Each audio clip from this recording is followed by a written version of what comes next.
About now, I'd be receiving a text from Joe Richer saying, hey, can you save District 7 a table because our flight is late and we're waiting to get picked up at the airport. Nice not hearing from Joe. Hey, everyone.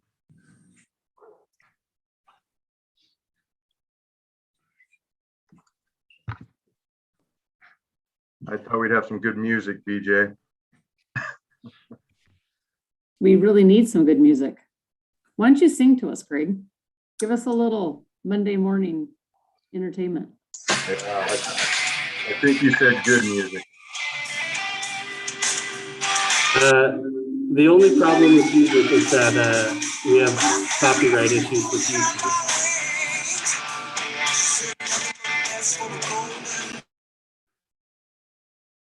Sorry to whoever was playing that music, but since we're streaming live on YouTube, there are some copyright issues that we'll run into by playing music. That's why it's not there.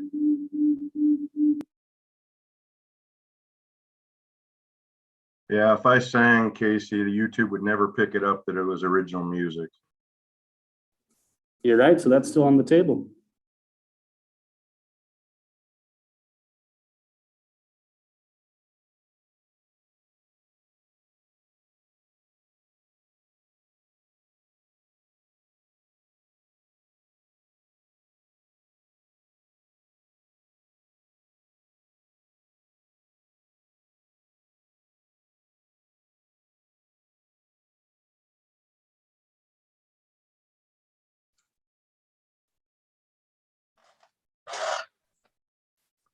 DJ, how's our attendance?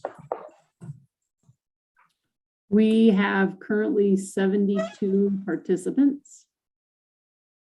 That's including, district directors and all. I'm not sure how many you're expecting. Okay, and we're working off the central feed here. Is Miles on? Yes, I'm here. Okay. All right. Gotta make sure my boss is here. Are you ready to start, Miles? Sure. You want me to go first? Absolutely. Okay. I'd like to welcome everybody to today's meeting. I'm Miles Caples, this year's Executive Board President. First of all, everyone on this meeting, I want to thank you for the past 2 years, the outstanding work all of you have done to keep activities available for our students. We all know what this has been like, and everyone has gone above and beyond to take care of our students, and it's been tremendously appreciated by our communities as well as the board. Also, I'd like to take this opportunity to thank Mick and the staff for the tremendous job they've done basically advocating with DOH, governor's office, and everyone involved, and then being a tremendous conduit of the information back to us at the school level. And, as a board, we are very aware of how hard these people have worked and the outstanding job that they have done to keep things moving forward in a positive direction. And fortunately, as we saw this past fall, we had our postseason activities, and we're scheduled for those same activities this winter and spring. So that is an extremely positive thing. And last but not least, I want to thank everybody for being here for today's work. As many of us know, most of the time in our jobs, we are usually taking policies and rules and enforcing those and applying those with our staffs and in our schools. Today, we have that outstanding opportunity to actually go ahead and write those. Because I know many times we sit there and we have to enforce some of these rules and we're sort of going, where's the logic in that? Well, today we get to take care of that. We can be the logical ones as far as the rules that we are going to put forward for the WIA here in the future. So again, thank you very much and look forward to an outstanding morning. Thank you, Miles, for the kind words and also the perspective. I'd like to echo Miles' thanks to all of you. We know how incredibly busy all of you are in schools, from being the testing agents to scheduling and rescheduling and trying to keep school doors open for in-person learning. So taking the time this morning, I can only imagine where most of you are probably subbing or doing other tasks while you're here. So we want to be efficient with your time. We too appreciate the flexibility and the leadership of the board, our athletic directors, district directors, and our affiliate groups, because without all of us working together, we're not here today. And there's a brighter future coming. We just got to keep fighting our way there. Our goal for today is twofold. One, as we've said over and over, we cannot have any uninformed voters. So please, when we go to our breakout sessions, ask questions, whether they're uncomfortable or difficult, but we want those questions asked. And there may not be answers in your groups today or in the entire group, but we have until the end of April or May to find answers to those questions. In addition, once we leave here today, please make sure in your district meetings and your league meetings that you're digging into some of these topics, as well as using our blog that will be on my WIAA under my messages. So we will continue to have that internal blog. So if you are not a league able to attend league meetings or a district meeting, there's still an avenue for you to ask your questions, and encourage ADs and others who are in our my WIA family to be able to access that moving forward. Again, thanks to all of you in such trying times to continue to work together to serve our students. We're going to get there. We're getting closer. But this process is incredibly important to the functioning of the WIA. So again, thank you all for being here. A few Zoom etiquette points of emphasis. So please, number one, make sure you use that link provided for the Google Sheet to check in so we can verify we have a quorum and who's in attendance. We're going to trust you to stay muted on your end unless you're directed or asked or going to speak.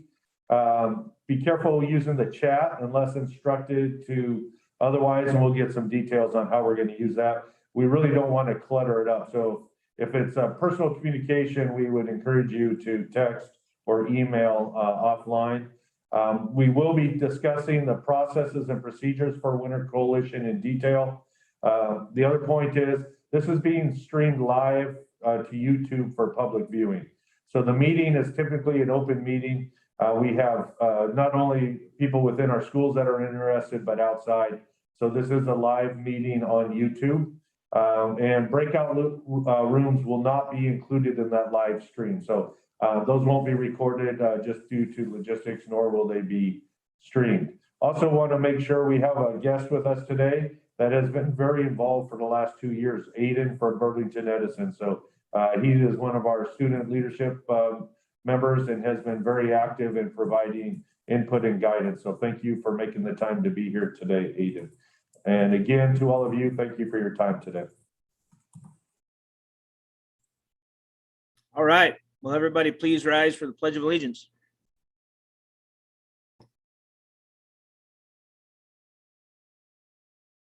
I pledge allegiance to the flag of the United States of America and to the republic for which it stands, one nation, under God, indivisible, with liberty and justice for all.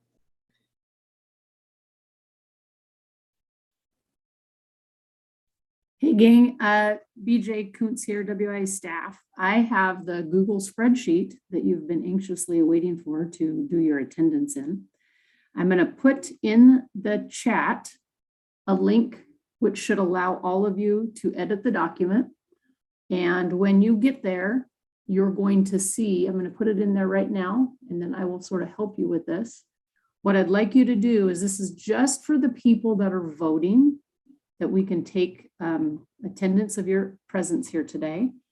And you're going to need to click on that spreadsheet and jump in there, and the column lettered D that says present, please find your name and type your name in there, indicating that you are present here today. Don't forget, after you type, when you're in Google, you need to hit return or space or tab, so it'll actually get in there. I see lots of people are doing it, so thank you. If you are substituting for somebody else, please put your name next to their name. I know that there's one of you that is subbing for someone else, so please indicate your name. If you don't type yourself in as present, you won't be able to calculate when it comes time for voting. This is the spreadsheet we're going to use for voting.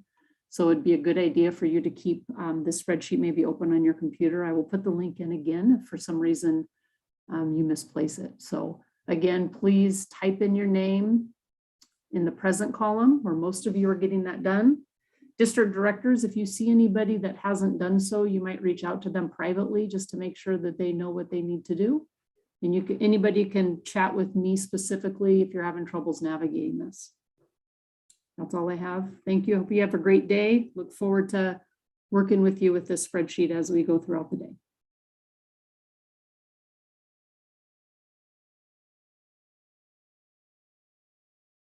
Okay, we'll be brief.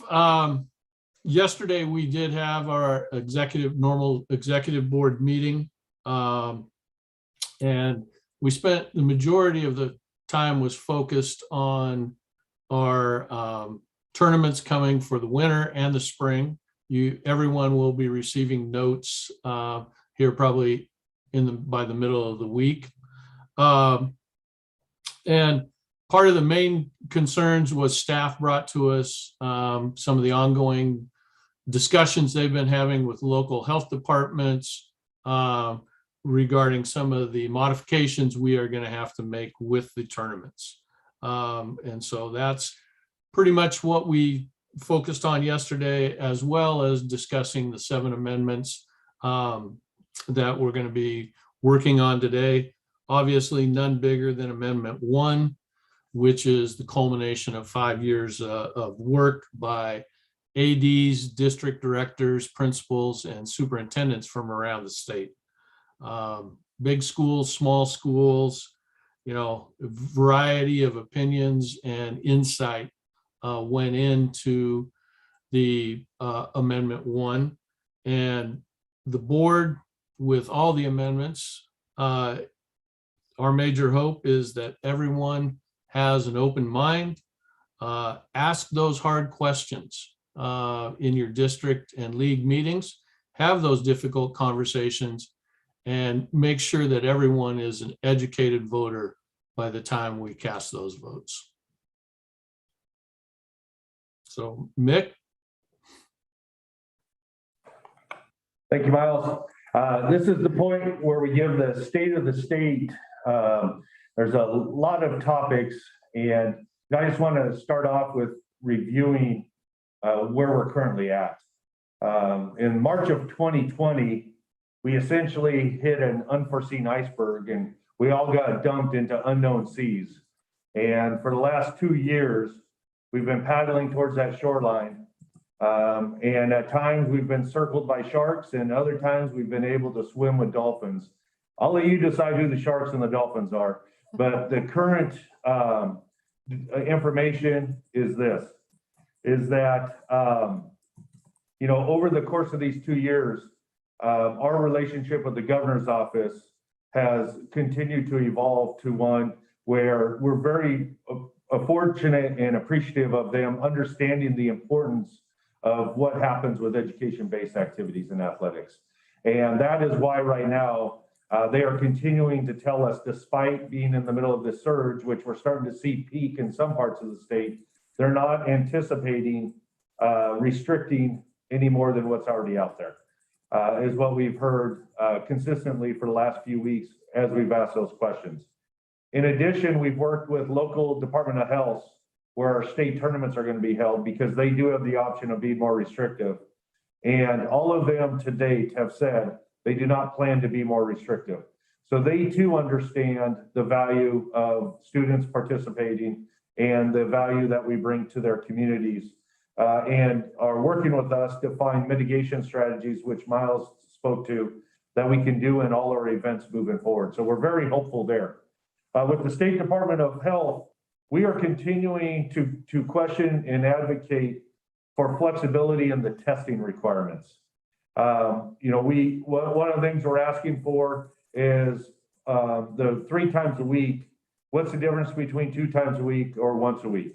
We're only aware of 2 other states testing, Nevada being the closest that tests once a week, and our numbers are similar. So we have agreed since the beginning to follow the science and the data. We just need to understand it. In addition, we're continuing to advocate to see if masking when tests aren't available.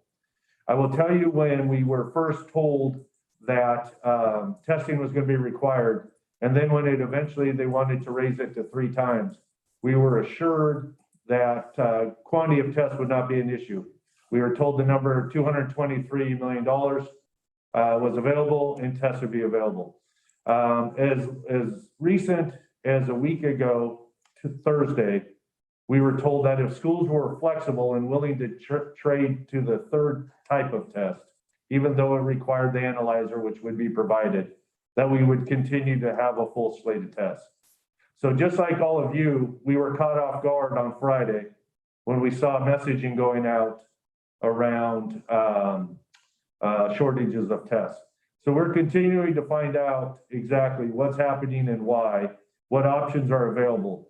We will never jeopardize or put health and safety of our students before participation. But what we're really pushing for is make sure we're using science and data and taking a holistic approach to our health and safety of our students and the communities in which they're playing. To that point, we've been given some information around school sports and the level of positive tests in comparison to others. So our question there is, where else are we testing and what are we comparing that data to? So we're hoping to get some of those answers this week. So when that information is available, we would love to see it if any of you happen to come across it before we're able to acquire it. We know we're really the only place in sports and in schools in general that are doing regular testing. So we want to find out what the comparison is so we can plan accordingly and make any modifications in our directions and guidance that we're providing schools. What's evolved out of this is several of you and superintendents have now started to ask the question, what if we don't do the 3 times? What's the penalty to the WIA? So we've had this legally reviewed. We've had the question asked a few weeks ago, and it's not a WI rule, so it's not a WI penalty. So that's really a school district decision to make with their local Department of Health and their board and anyone else on what to do. The legal review is it's not enforced by us because it's not our rule. And so the question would be with the Department of Health and your school board. All this being said, with what we're hearing from local Department of Health at this time, we anticipate all state tournaments being played. But again, there are some modifications, some more significant than others, but not significant, that would fundamentally change our tournaments or limit participation of numbers of students. And so that has been our focus, is to make sure we do not deny opportunities from students. The reason we're here, the reason we're surviving is this flotilla of schools. You guys have banded together, done amazing work. Last week, we heard several stories about people sharing tests. So even though everybody is worried about having enough tests, we still were hearing stories of how hundreds of tests were going from one school to another or one district to another. That is unique in a lot of ways, but not surprising in our school community. You've done amazing work with creative scheduling. We've had some requests, some great thinking around rule waiver requests that, again, don't jeopardize health and safety, but allow us to continue in a reasonable way. Our officials have worked 5 or 6 nights a week to fulfill the need. We have coaches and ADs, superintendents being testing agents. You've been experts at testing people. You're driving the bus and doing anything else we can do. We also know our ADs and game management are taking a lot of heat from fans enforcing masking ones. So because of the resolve of the membership, our students are still playing. So here at the WI office, we're going to continue to try to support those efforts because all of you have done so much to provide opportunity where it makes sense. We also know that there are open wounds from these things. And we must be sensitive to each other. So when we're working with the emotion and passion, to make sure that we take the time to listen to each other and then work together for a reasonable response. We're getting close to the shoreline. There's really a lot of great hope. And the more I read and talk to from the University of Washington folks to others, that it appears the next 1 to 6 weeks are going to be the most difficult time as our state continues to crest this peak. And so we can hold together and work together with our partners at the state DOH, local DOH, governor's office, and each other, and give our students the opportunity to play where it makes sense. The spring's going to be a lot brighter. And we're not only going to make it to the shore, but we're going to climb the mountain. And when we get to the top of the mountain, we're going to look back at each other and we're going to celebrate. So we have to hang in there through the difficult times as we roll through these next few waves, but we will get there. So that is the state of the state. We are incredibly thankful to be able to serve the membership, knowing how hard you're working out there. And we appreciate everybody taking the time to be here today.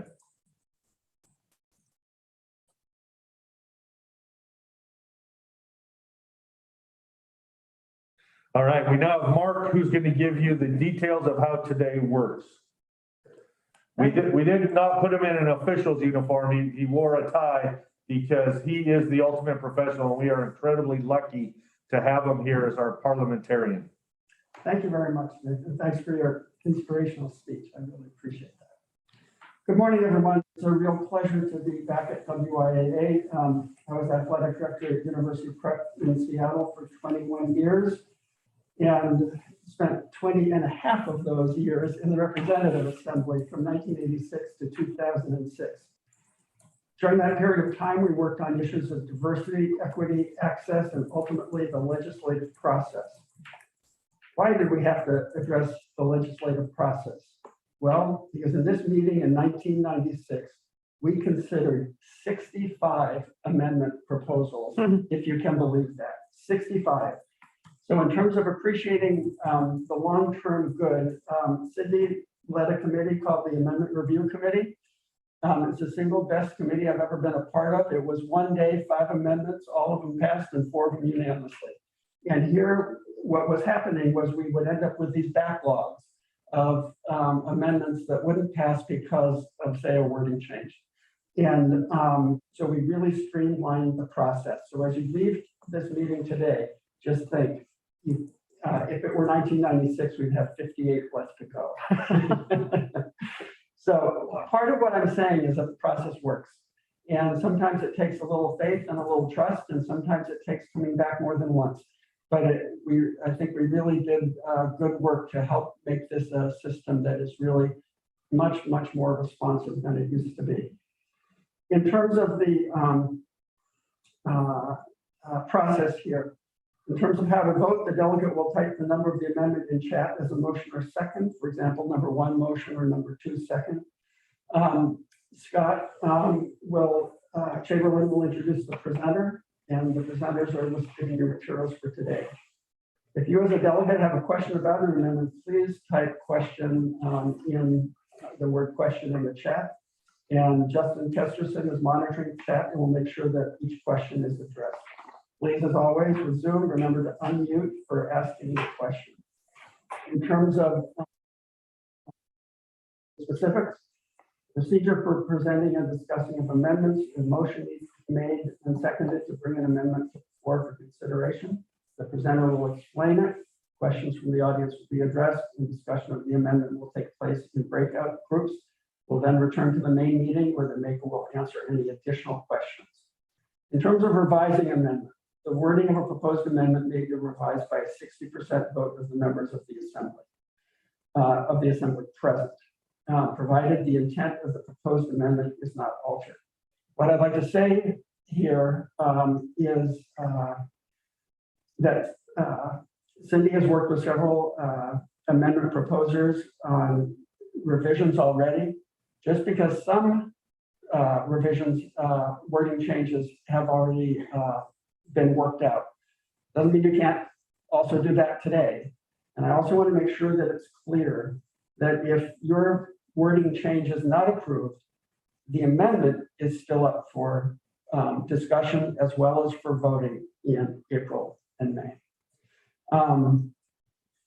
Let's see, and then, so in terms of revising the amendment, the motion must be made and seconded to revise it, and then we need the 60%. If you wish to withdraw a motion, and the circumstances under which you might withdraw a motion, or perhaps you've heard from your peers that the amendment is not quite there yet, either the wording change or the amendment itself, and so you might want to withdraw it. And as it shows there on the screen, if approved by 60% of the appropriate delegates, which is 21 for high school and 32 for joint, the motion will be withdrawn. And we're still at 60% of total membership of the assembly, requiring yes votes to pass. Let's see. In the breakout rooms, new revisions will be sent to Cindy here in the revisions breakout room. And thanks to those who have submitted them in advance. And I'd like to say in conclusion, I want to thank everyone for participating in this process. It really does have great long-term impacts on all of the kids that we serve. You are, as voting delegates, are the ambassadors of change for WIAA. You're also, when necessary, the ambassadors of caution, if that's what's appropriate as well. And what we're here to consider and to do is to refine the language to meet the goals that you've expressed in your amendment proposals. Thank you. Thank you, Mark. And next is Miles. Okay, this year in 2022, we have 3 district terms and the combined region. Those seats are up, and the way the voting works on those, each district 2, 8, and 9 will submit the name of a person that will go to the assembly to be confirmed. And for the combined region, the executive board has a list of candidates who they interview and then select one who will take that position. Did I leave anything out, Cindy?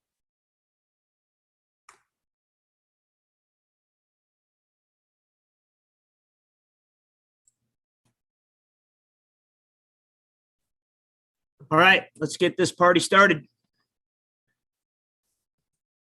We have 7 amendments today. We're going to cover the first 2. So Amendment 1 redistricts the state from 9 to 6 districts, modifies the WI Executive Board representation. At this time, we would be open to a motion and a second to put it on the floor.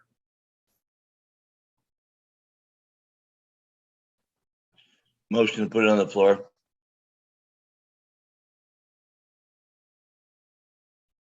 Scott, Scott, is there Scott, can you a- put that in the chat, please? Second.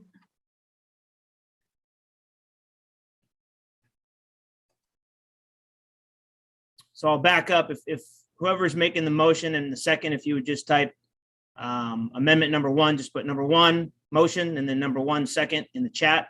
That way we have a record of it. We don't have to figure out who's speaking. Thanks, Scott. Thanks, Don. So we have a motion and a second. And so with that, do we have to vote? I don't think so. Shake your head, Cindy. Perfect.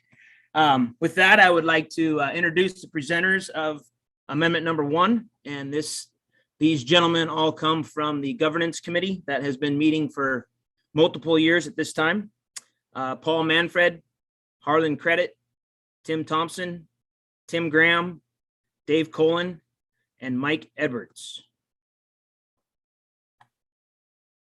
So at this time, Paul or Harlan, I don't remember which one of you is going first, but the floor is yours. I'll go first. Hello, my name is Harlan Credit, and on behalf of the WIAA and as a co-chairperson of the governance committee, I'd like to introduce amendment number 1, redistricting proposal. WIA Rule 5.11 outlines a constitutional requirement which states that there has to be a study of activity districts at least once every 10 years. We actually haven't done that for quite a period of time. In the 1980s, there were 6 districts on the west side and they were merged into 4. The present governance committee has met at least 30 times over the past 5 years with members from every district, and they're listed on the amendment report. It's co-chaired by Paul Manfred from Gonzaga Prep. A very valuable source of information came from a major report written by Todd Links, who reviewed extensively the organizational structure of all 50 states. This amendment, as well as others to be introduced today, can be discussed in great detail for the next 4 months before the voting period from April 27 to May 6. That can, of course, occur at league meetings, district meetings, WASA convention, and other places. Please note that the implementation date is for the year 2024-25, which was selected in order to give districts plenty of time to make any changes and make them as seamless as possible. The plan calls for the reduction of districts from 9 to 6, 4 being on the west side and 2 on the east side. The complete report is on a link on the WA website and it's listed in our governance committee recommendations. At this point, I'm going to have 5 people each taking a section of this, starting with Paul Manfred, our co-chairperson, and when he's finished, Tim Thompson, and then Tim Graham, district director, Dave Cullen, district 6 director, and Mike Edwards from the Richland School District, the AD. So at this point in time, Paul Manfred will begin to explain some of the rationale. Go ahead, Paul. Thank you. And as Harlan mentioned, the governance committee has been tasked with performing that study of the activity districts as it was long overdue. The work of the committee over the past 12 months has been directly focused on the task of activity districts. After much research, conversation with leagues and districts, and discernment, the committee has put forward amendment number 1. This amendment would reduce the number of WIAA districts from 9 to 6. Similar to the events on the west side during the 80s, the committee is recommending condense and combine districts on the east side of the Cascade Mountains. Currently, there are 5 districts in eastern Washington. These districts are made up of schools of similar classification sizes. For example, District 9 is made up of all 1B schools, and no other district has more than 4 of the 6 classifications.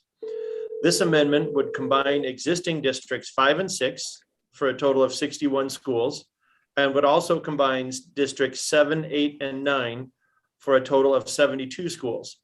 This distribution is balanced similarly to the sizes of the 4 districts on the west side of the state. Combining several of these districts would generate greater opportunity for collaboration among large and small schools within each district, and also offer greater perspective to the daily lives of our partner schools within the association. In parallel with the conversation of redistricting was a conversation of representation on the WIAA Executive Board. The Executive Board of the WIAA is made up of 13 members, and this amendment doesn't change that. Currently, each of the 9 districts has 1 elected and approved representative, with 4 region representatives, 4 region members who represent a diversity of perspectives. The state is broken up into 3 regions. Region A is Southwest Washington, Region B is Northwest Washington, and Region C is Eastern Washington. 3 members are selected from each region, each of the regions, with a 4th coming from anywhere in the state. That's the combined representative. This amendment would still have a representative from each district. The remaining board members would be regional representatives, 2 from Region A, 2 from Region B, and 3 from Region C. Region C, which is Eastern Washington, would have 3 members. So the 2 from one from the District 5 and District 6, and then a 3rd selected member by the district, as well as the regional representatives. Tim? Good morning. Thanks, Paul. You know, one of the mantras or guiding values that the governance committee used since way back when we started 5 or 6 years ago, was how can we be consistent in how we serve every single kid, every single school, every single community across the state.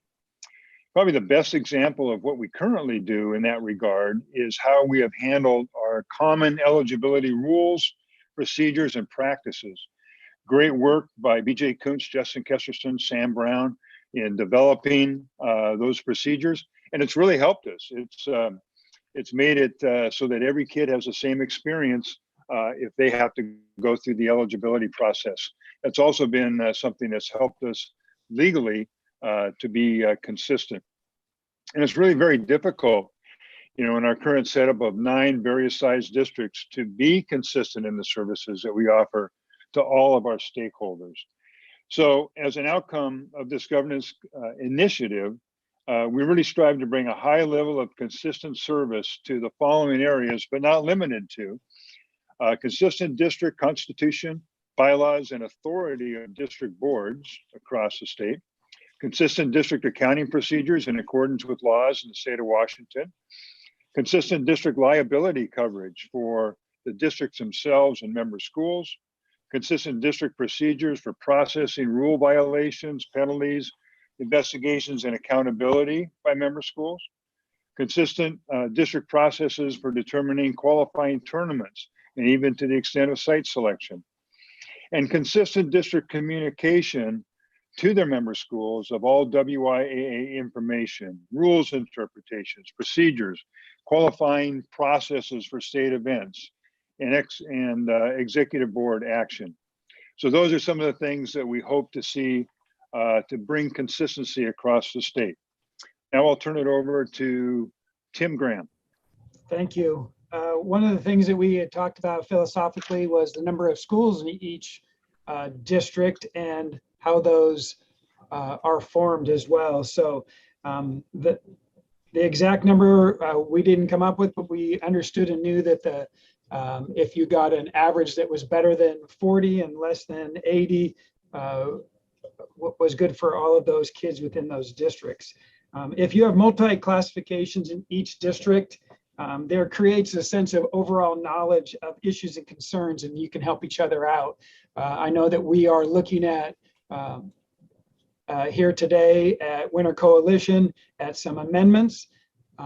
There are some amendments that really would be more inclined to be a 4A, 3A direction, and there are some amendments that are obviously more inclined to be for a 1B, 2B, 1A. And if we have multi-classifications within each district, those conversations can be had. Small schools can get support of big schools can get support of small schools, and we would create some empathy on what all of our issues and concerns are. So the more classifications we have in each district, that is a positive end of it. Financially, obviously the bigger schools have access to larger crowds. They generate more revenue, but those revenues can be shared throughout that district. So then it would benefit the opportunities for the small school athletes as well. Facilities can be shared. Obviously big schools have larger facilities, different types of facilities, and those would be offered through that relationship that's built within those districts, be able to access those for postseason events and other events that they would want to end up going with. So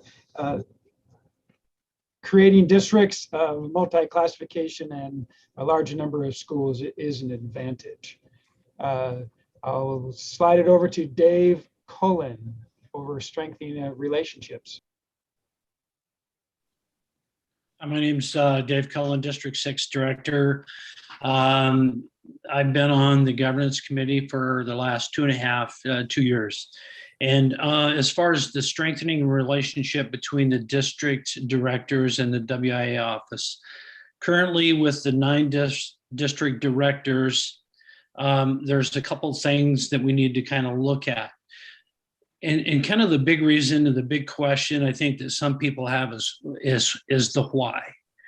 And so with that, then districts could operate currently they kind of operate independently, and that causes some problems constitutionally.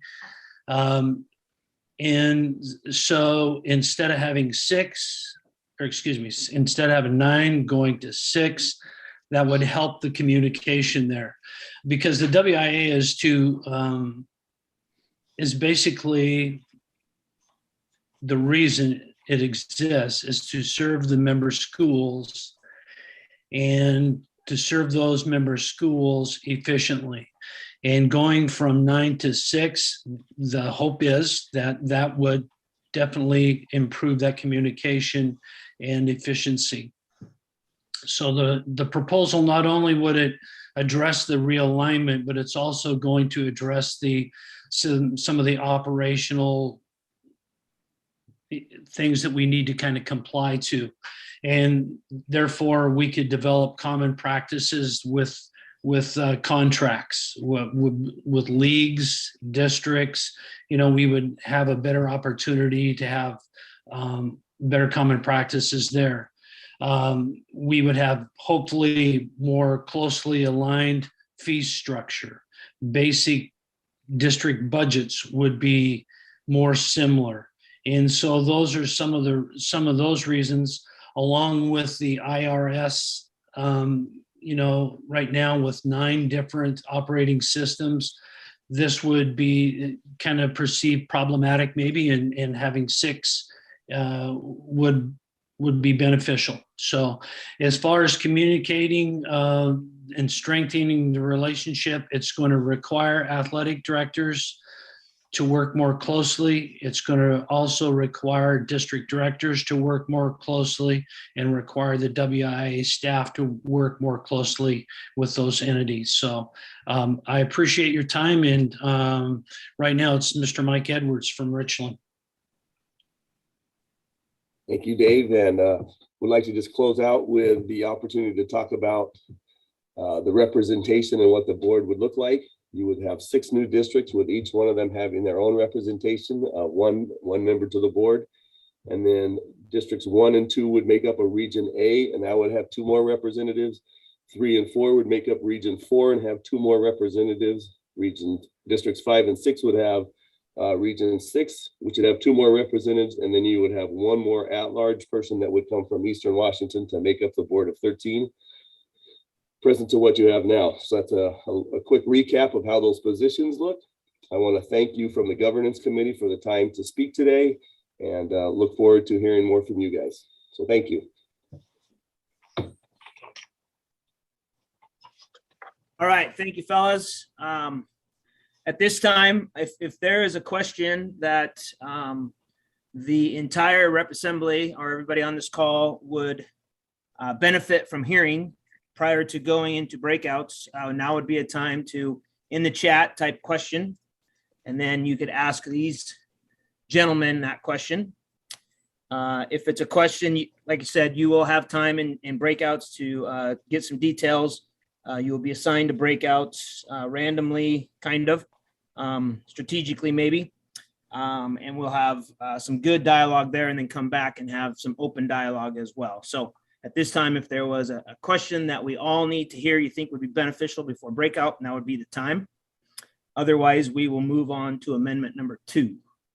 And I'll do my best to give a little Zoom pause right now.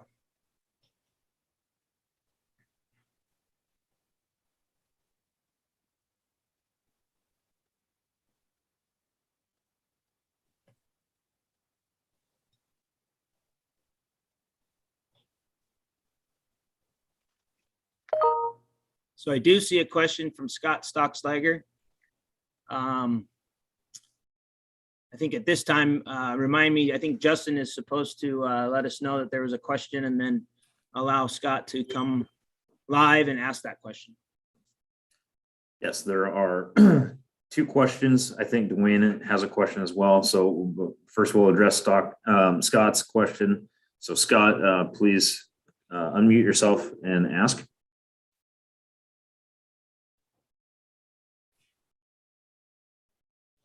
There you go. Sorry, I'm unmuted.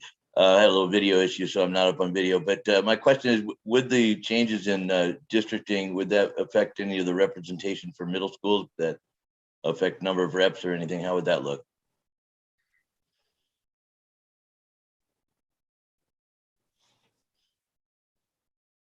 This is Cindy. I think that's a question that needs to be answered by one of the members on the governance committee. I'm not sure if you talked about that.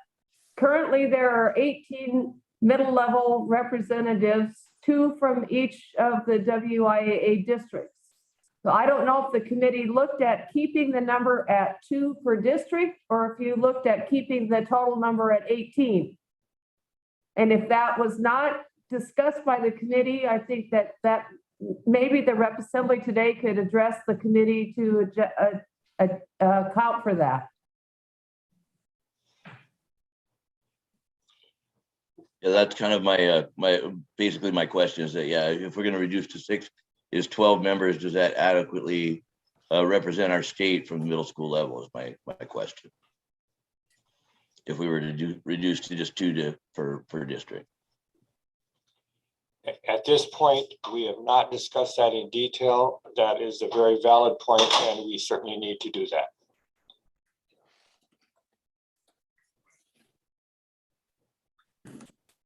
We also have an additional question from Lauren Sandhoff out of Moses Lake. Lauren, please unmute yourself. I just asked, is one of the goals of the amendment to get the district directors under the payroll of the WIAA, or keep them as part of their separate entities like they currently are, where district finances are underneath their own umbrella, so to speak? Very fair question. The intent is to keep them as separate entities, definitely not under the payroll of the WIAA.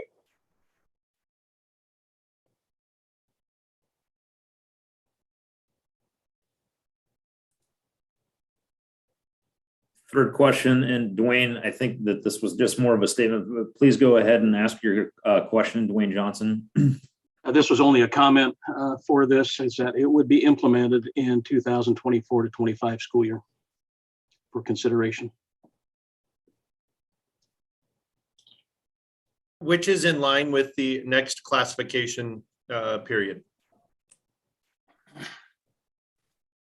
All right, Scott, that is all of the questions that I see for amendment number 1.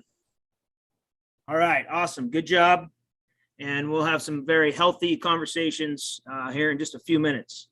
Let's move on to amendment number 2, which eliminates the no position as a voting option for representative assembly members. At this time, we would take a motion and a second to put this on the floor.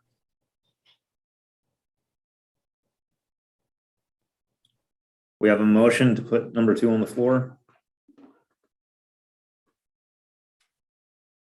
And we now have a second.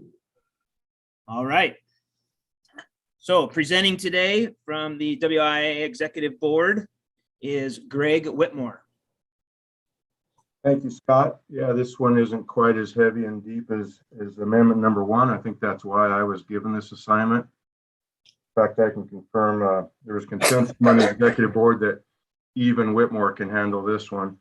So this is middle level high school amendment number 2. It affects rule 7.3.0 and it eliminates no position as a voting option for the rep assembly members.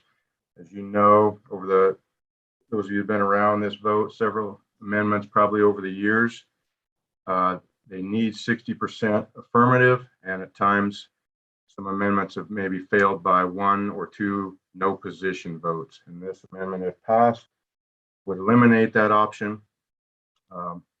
We feel it, and we know that in the past there's been 1B, 2B, small school issues that the larger schools maybe don't care about, so have voted no position and vice versa. And some of the same reasons that Tim Graham mentioned, and the ability to communicate with each other, we don't think that is necessarily, there's enough communication that can go on that we need to be able to take a position and make our amendment process even more responsive. So that is amendment number 2, eliminating no position as an option for rep assembly voting. Okay, and just as in format last, if there is a question that someone would like to ask that would be beneficial before breakout to the whole group, please in the chat, type the question or type the word question, and then Justin will monitor that and bring us that question.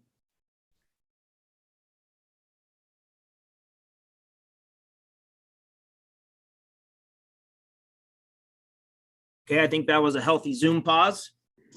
So with that, we will be going to our first breakout session. So just a few things that we need to have happen in these sessions.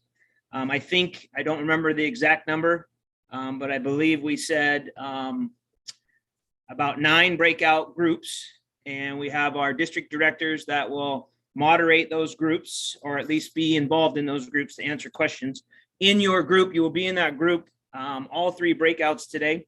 And so what we would like you to do is designate a moderator of your breakout group, designate a note taker, and then designate a presenter / speaker of what your discussion was. And then after 15 minutes of discussion, and we may give you a little more on this first one because we know that this is a topic that needs some discussion, amendment number 1. And but after about 15 minutes, we'll reconvene. We will ask your representative speaker or presenter to give us a summary of some of the discussions, maybe ask some of the questions that were in that breakout session. And then we will move on to our next set of amendments. So with that, I believe BJ might be the pusher of the magic button to put us in breakout sessions. You should be directed to a breakout session. Great time to ask questions, get a perspective from other folks, and then we will reconvene in approximately 15 minutes. I'm sure it'll be a little bit longer. We'll regulate those breakouts to see how much time we think we need.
Joel, did you have a question? I do. I'm here to speak on behalf of one of the amendments. And I have a hard meeting at 10:30, and I don't know what the timing is going to be. It's the amendment concerning chess. So do we know when that will be brought up? Zoe, do you know if that's in this next group or the following? Let's see, I can try to find that for you. Casey, it's in the third group. It's in the It's in last the one. third. Yeah. Okay.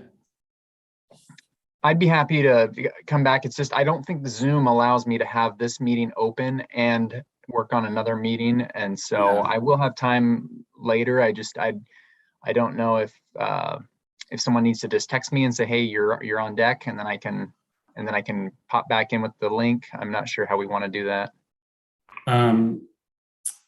Yeah, would you be able to just jump back on from whatever meeting you're in?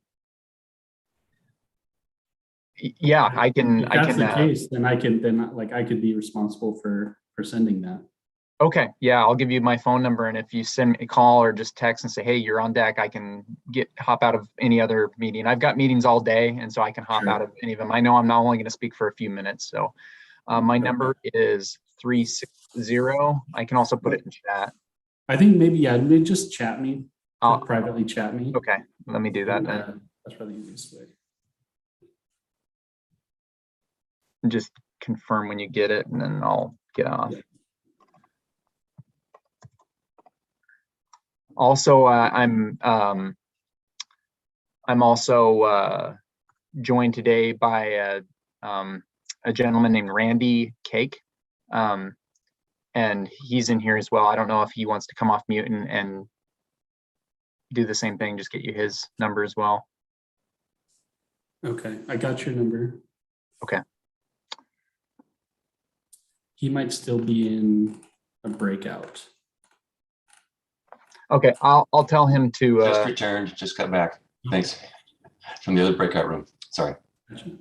Randy, I gave him my cell phone number, and because we're going to be near the end of the meeting, and I said I've got a meeting to hit at 10:30, and so I said if maybe he could text you and I and say you guys are on deck in a few minutes, then we could pop back on. If you want to stay, that's fine. I just have to hop off. And understood. Thank you.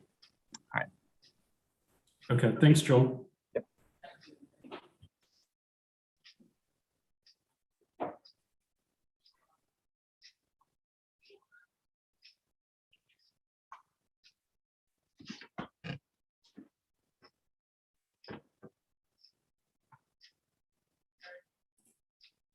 So is everyone back out of breakout rooms? Yes, they should. All of the breakout rooms are closed for right now. Great.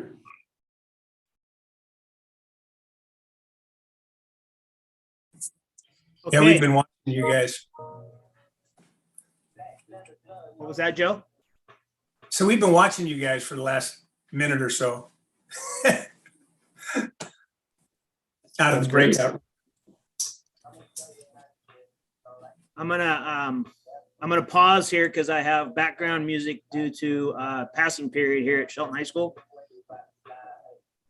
Once it finishes, I will reconvene us here.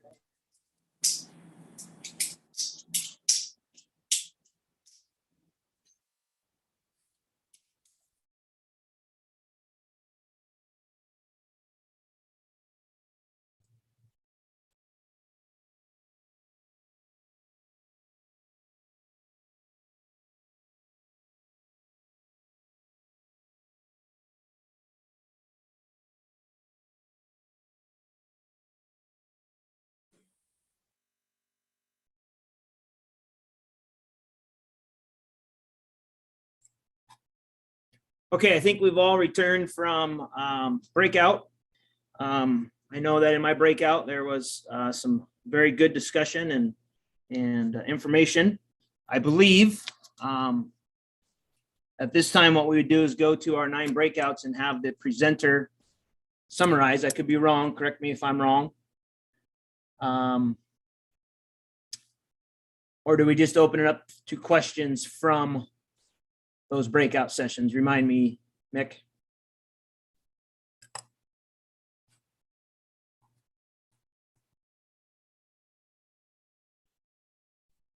Did they not make it back? Scott, maybe you go through and ask each breakout if they have any comments, questions, or concerns. They don't necessarily have to share their full discussion, but. Okay. That's what I thought. I just wasn't 100% sure. So I'm not sure who the representatives were in each breakout room, or even if you know what breakout room number you were. So if the presenter that was elected in your breakout room would maybe go with breakout room number 1 if it was actually numbered.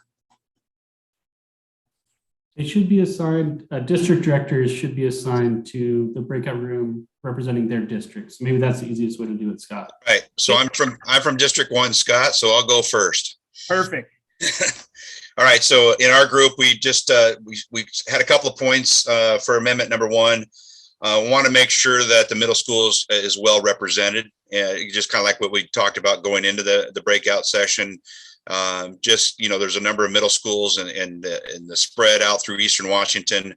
Just want to make sure that they're representative on whatever board that they end up forming. So just making sure that's the case. And the other comment is that hopes that in narrowing these down to 6 districts and a couple of districts, hopefully that opens some doors for leagues and conferences to be working a lot more closely to one another and open some doors as far as league schedules and that sort of thing. So that's kind of what we're hoping for in my group, as we discussed.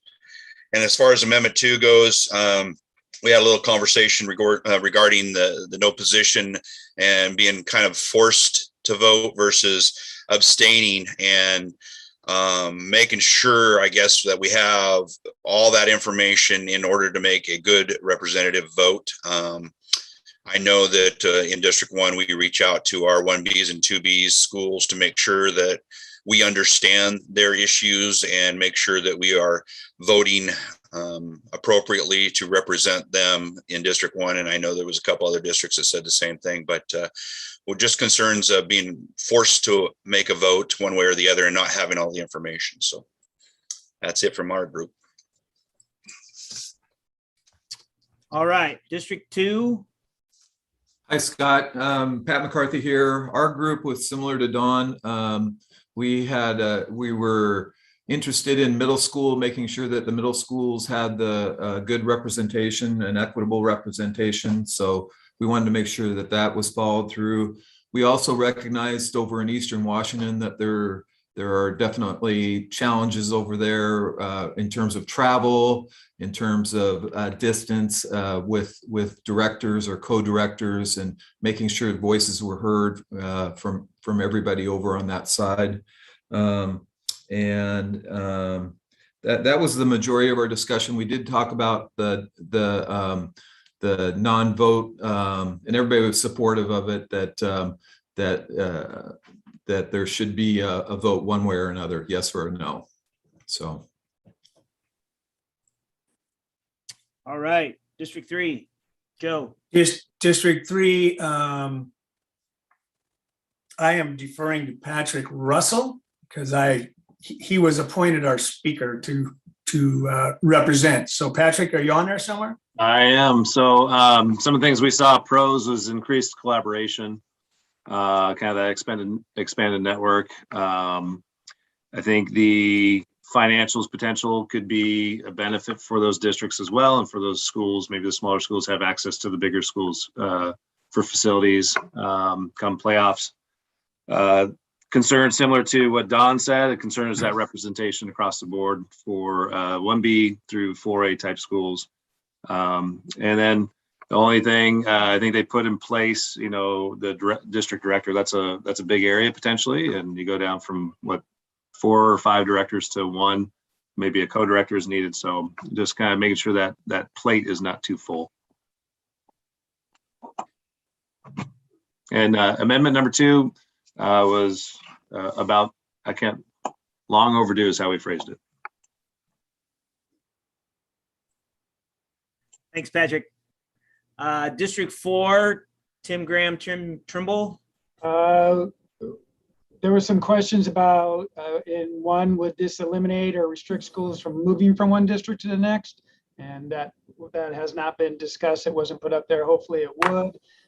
If not, then we can certainly look at that part of the rule as you're going to. The middle level needs to be taken care of. So make sure that we take care of those representations as it was not foreseen or looked at. And then there was a question on along the lines as the third group talked about, as far as, you know, what does it look like with redistricting? Does, you know, all new constitution, bylaws, who does the finances, what does that happen, and goes from there. And that group is, that will be up to those two districts to redo those things, to look at what their constitution and bylaws are and blend them together. If it does take, you know, co-directors, then that obviously can be done that direction. You know, we have multiple districts already that are, you know, District 4 has co-directors. So does, you know, District 3 and 1 really in some ways. So there's ways that we can make that work, as well as looking at the constitution and bylaws and redoing the financial structure of whatever that looks like. For number 2, again, yeah, it's long overdue and it's good, and it really forces our rep assembly members to have conversation, as opposed to saying, well, that doesn't affect me, so I can just vote no position, which essentially is a no vote. So that was a positive thing. Thanks, Tim. Kent Anderson, District 5.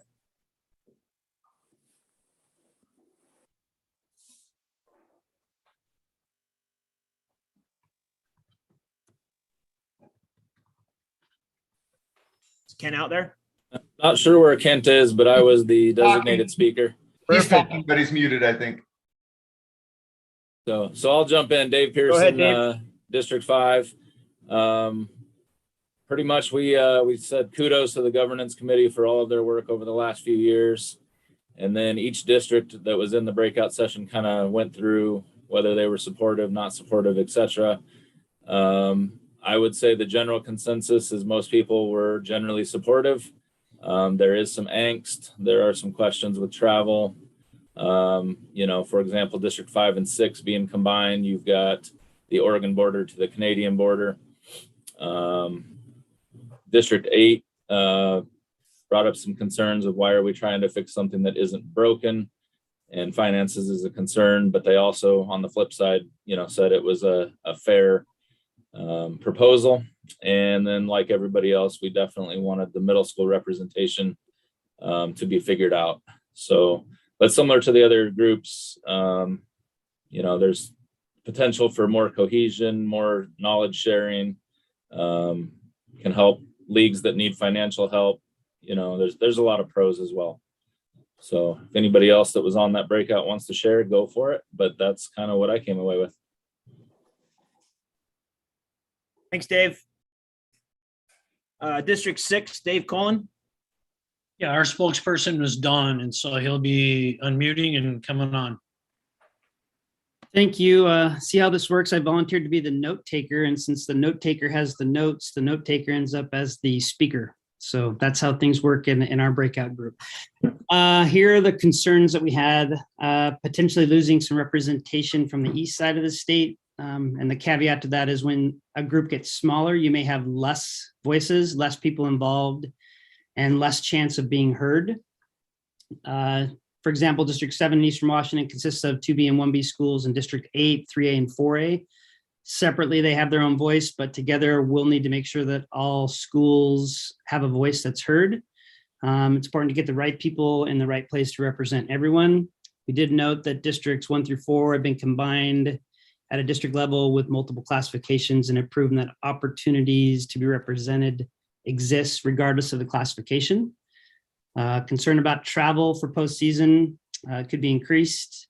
We talked about the middle level solution. 2 options we came up with were to keep it as is with 2 per district, Or since we're losing and going down to 6, maybe we expand the middle level representation to 3 per district. That would certainly create more voices for middle level. So expand it from 2 to 3. Positives that leagues can have their league tournaments and then join district tournaments, potentially someplace neutral in the middle. Allows for variety of inclusion of everyone being in the same room regardless of classification. Excuse me, creates better operational systems for districts and district directors so that potentially they can operate more alike. Balances the representation better so that the equity in the number of schools per district is more equalized as it relates to rep assembly. And to note, we recognize that a bunch of folks have spent a ton of time on this, which has included years of quote work in progress. We are grateful and supportive of the work that this group of people have done over the years, and our breakout group in general is very supportive. Amendment number 2, we're supportive, forces rep assembly members to be informed. As Mick has always tried to push with us, either you're in and informed or you're not. And that's our update. Thanks, Don. Doesn't pay to volunteer sometimes.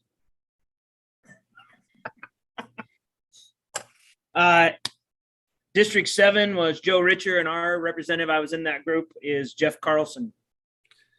Correct. All right, can you guys hear me? I just lost my video. Yep. All right. Well, we had a lot of the same conversations, comments, concerns. One thing I want to share is, in our group, we felt that the governance committee has put in a lot of time and energy into this amendment. Respected leaders in our state. They have the best interest on what will be efficient for our districts. That being said, this, if passed, won't be implemented until 24, 25. I think there's still a lot of time and opportunity to have conversations in our leagues and in our districts to make sure that we're fine tuning this amendment if it gets passed. And I think that's important. That just like, we discussed earlier today about middle level representation, there's going to be other things that come up that need to be fine tuned. And I think having those conversations is going to be helpful at the district level if this amendment moves forward. And then with Amendment 2, very similar to what everyone else has said, as a rep assembly voting member, it's the duty of that voting member to have those conversations with other schools in your district, even if the amendment doesn't pertain to you. So I just think it leads to more conversation. You should always have to vote yes or no. If it doesn't pertain to you, have those conversations with the schools in your district that it does pertain to. So that pretty much summarizes the conversations that we had in our breakout room. Thanks, Jeff. District 8, Herb. Okay, thanks, Scott. Jeff Lowe is the presenter for this particular breakout group. Jeff? Thanks, Herb. I think we're going to echo pretty much what everybody else has said up to this point. Generalized support with the idea that there are still some details and definitely some some wonderings about implementation should it pass. One of the major ones was the geography of the 2 eastern districts, the new ones, should they pass. And then the need for assistance not only from the WIA but from potentially west side of the state districts and from larger schools within those districts to find facilities to run tournaments, so that everybody is taken care of that way. Really focusing again on alignment. And we talked a little bit about how to align, or why we would want alignment, and what each one of these activity districts really should be bringing to the school, and trying to make sure that that is pretty much the same, so that just a simple example, if somebody moved from one district to another, they can kind of expect what type of service that district is going to be able to provide them. We talked a little bit about the institutional knowledge that are there. We were talking, people have talked about a full plate for district directors. And there is some institutional knowledge. I can still see Tim Graham and Tim Trimble on my screen right now. And they have a co-director model, and should there be co-directors, they would be two great resources, for example, during that interim where people are rebuilding 501c3 and models and constitutions and everything about how to do that and put a co-director model together that potentially would work. And we also talked about the idea of middle level representation. And one of the things that I made the point of in our discussion is that the amendment as it's written is focused on Rule 5 and 8 and representation in this particular body actually is in Rule 6. So 6.2 is high school legislative body. 6.3 is middle level legislative body. We didn't specifically go into in the governance committee, did not go into Rule 6 and talk about changing those levels. And there would be time, should people decide that they think that should happen, could be done in a different amendment later on. But no intent to change in the governance committee's works to change representation of middle level at this particular body for sure. And then I think all of us agree in group 8 there that really understanding what's going on and no matter what your potential classification issues may be or whatever. But if you're going to vote in the representative assembly, you should know what's going on and take a position, period. Support for number 2. Thanks, Jeff. And we should have one more breakout group, which was led by District 9, Dawn. Yes, and Lauren Sandhoff is our presenter. All right, like many of you, we listed out the pros and cons, heard many of them already: equalize number of schools in each district, ensure multiple classifications to help in perspective and financial stability, help improve communication and efficiency of the districts, and then create commonalities of procedures within the districts regarding like financial eligibility and potentially legal issues. Some cons included increase in already longer travel in Eastern Washington for district tournaments, which there are more teams in district tournaments than in regionals or state. So that means a greater cost for more schools, more out of school time, and venue concerns. Concerns regarding representation at district and state level, may lose league or local voice on a district board since the geography is so large. Costs involved for the member schools by making districts in Eastern Washington from the Canadian border to Oregon and from the Cascades to the Idaho border. Question, can the mentioned benefits be obtained without realignment? And then another con, it doesn't eliminate the opportunity for a school or league to petition to move to another district. And then moving right into number 2, the pro obviously is to get people on Rep Assembly to make a decision, yes or no. But some voters might feel as though the amendment doesn't affect their classification or district, so allow people with skin in the game to make the decision. And I would echo that right back to number 1. So Western Washington voters, you need to ask people in Eastern Washington who this is going to affect to make sure that you understand their perspective, because I don't think 100% unanimous on the eastern side of the state thinks that number 1 is a good idea. So I'll end with that. Thank you, Lauren.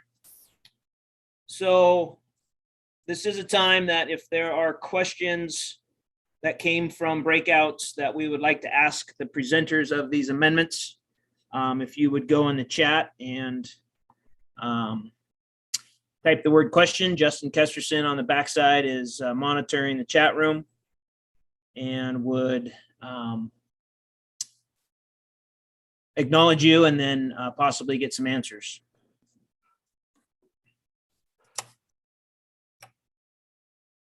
Scott, at this point, there's just 2 statements that Scott had asked, Stockslager had asked, and then Jeff again just typed into the chat the clarification on Rule 6.2. We did not have any questions at this time. Okay, so we're going to move on to, we're going to skip amendment number 3, and we'll come back to it. We're going to go to amendment number 4. Amendment number 4 allows students to retain the full number of practices previously completed upon return from an extended absence. So at this time in the chat, we would need a motion and a second. And Justin, we must have a question. Yeah, Scott, Mark Cullen has a question. Thanks for letting me hop in here. And thanks to Cindy and Mick, we've been having a discussion about middle level. And I want to say that Jeffrey, Scott, and Don are all on a similar track with this. 6.8.2 says middle level representatives, each WIA district shall have 2 representatives. So since the governance committee recommendations were presented in amendment form or submitted by the WIA executive board, the executive board could do one of 2 things. That is to strike 2 and and change it to 3. Okay, in terms of a amendment proposal, or it could do it as an editorial change as part of the editorial process that will take place if amendment number 1 passes. So I think that what I'm trying to say is I think that this issue of the middle level representatives will be far easier to fix than we might have thought maybe 20 minutes ago. Or they could propose an amendment to restructure it and allocate it differently. I think that needs to be discussed too. Yeah. Could everyone hear that? Cindy, go ahead, please. The other option to that is that decision does not necessarily need to be made with the passage of this amendment. Since its implementation is farther down the road, there are a number of options, either leave at 12, leave at 18, or restructure and reallocate based on whatever criteria is determined to be appropriate at that time, which would be an amendment to be reviewed at some point in the future, most likely next year. So Cindy, my question is, at this point, would it be appropriate to propose that if we were to reduce to the 6 districts, that we would keep the representation at 3 per district to maintain our current 18 voting members? You do not have the authority to submit an amendment today. The only thing that can be done today is to revise the current amendments that have already been proposed. You could, action of this rep assembly, you could direct the governance committee to meet and come up with a plan. Because it's not going to change in the next 2 years anyway, no matter what. Great, thank you. We do have a raised hand for Jeff Lowell. So Scott, just in reaction to what you just asked is, should there be a request, if that's what, individuals would like, that would end up being a written request to the executive board through your executive board representative, your current executive board representative. And then it could be reviewed by the executive board editorial committee, and they could make that change should the executive board decide to vote on it. And again, as Cindy said, the governance committee could also take a crack at proposing something to go back to the board as well. I would agree. Can I be heard? Yeah, go. I would agree with that, Jeffrey, that the more I've had a chance to listen to the discussion and ponder this, I think for the governance committee to consider this, since they've got that big picture from all the incredible work they've done the past 2 years, and for them to make a recommendation to the executive board, and then the executive board submit it as an amendment for consideration a year from now, would be terrific.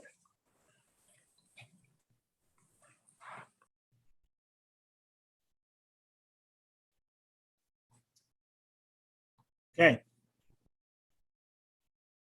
Any others, Justin? Yeah, Casey Gant, go ahead and ask your question.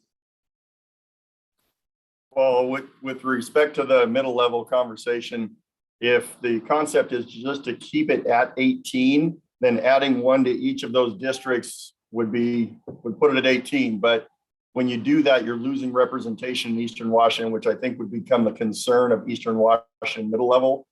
You would go from currently 10 voting members on the rep assembly to 6.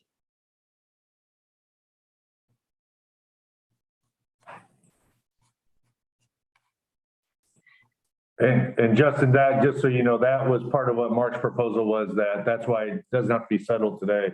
It can be done, so it can be looked at thoroughly. There's a lot of different impacts. So we just want to make sure that everybody heard from Mark that there's lots of options on how that can be addressed over the next 2 years before full implementation would happen.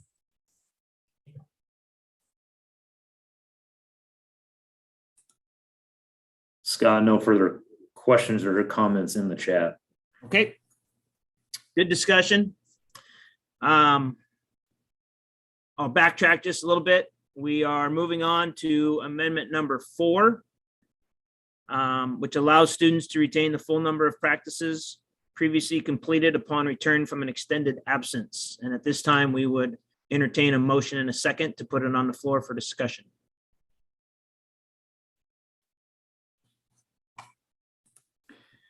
We have a motion.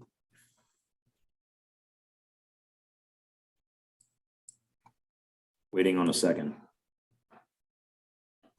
And now we have a second. Okay. Amendment number 4 has been moved and seconded. So Ken Lindgren from the WIA Executive Board is our presenter. Hey, good morning, everyone. And so far, thanks for all the great discussion that's been going on. I really appreciate all the thoughts and ideas that are going into what we've already discussed. So I have the opportunity to discuss the amendment for 17-12-10, which is the interruption of pre-contest practice, excuse me. And the amendment states, unless the school has a more restrictive policy, if an individual athlete's pre-contest practice is interrupted, the athlete would stay at their current practice count and upon their return to practice, continue toward meeting the minimum requirement. So over the last couple of years, when we had the opportunity to apply for waivers for the pre-contest requirements, the SMAC committee looked at the threshold for the pre-practice requirements, and they decided that when an athlete's were not able to carry, had a break in that they did not lose as much of their conditioning as they, thought it would need to be. So it wouldn't affect them, and they didn't want to punish the kids for missing practice. So that as long as they can continue to meet the minimum requirement of 10 over the course before they begin any contest, that they still think that's the best idea. Also, coaches would still have a decision whether they are ready to play or not, which I think is a very big part of the decision making, because the coaches know more about the athletes than any of us. And if you look at the rationale on this, it's based upon the support from the medical aspects committee. The current rule was waived during the last season 2021, and there were no reported cases of increased injuries as a result of student athletes retaining that full number of practices. So with that, that's where we're at and moving forward. Unless, Justin, you want to add anything else? No, you've covered it. Thank you, Ken. As format before, if there is a question that you would like to ask of Ken, the presenter, that would be beneficial before breakout sessions, now would be the time to type question in the chat, and then Justin will give you the floor to ask that question.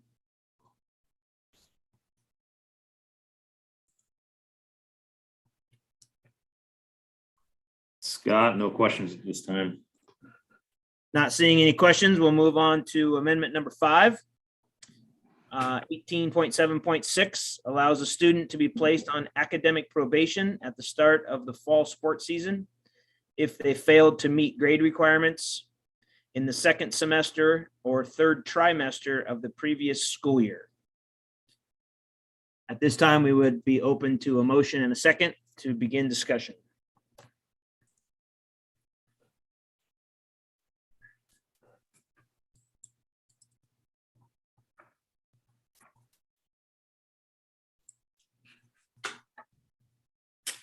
We have a motion for number 5, and we now have a second. With a motion and a second for amendment number 5, I would like to introduce today's presenter of amendment number 5, Jesse Snyder, Athletic Director at Newport High School. Hey, good morning, everybody. I hope to do this justice. This is my first time trying one of these things. So really this idea came to me really this fall as we were dealing with waivers for students who were in this situation where they didn't make previous semester at the end of last year. And it just felt inhumane the way we were treating kids coming off of some pretty atrocious virtual school settings and some crazy personal scenarios. And it got me thinking about why is it that we hold kids accountable in this way in the fall, but no other season do we exclude students at the beginning of their season for participation? And if we're going to preserve athletics as an academic intervention, we lose a lot of our leverage and we lose a lot of the power to set kids on a better trajectory by excluding them from full participation at the start of the fall.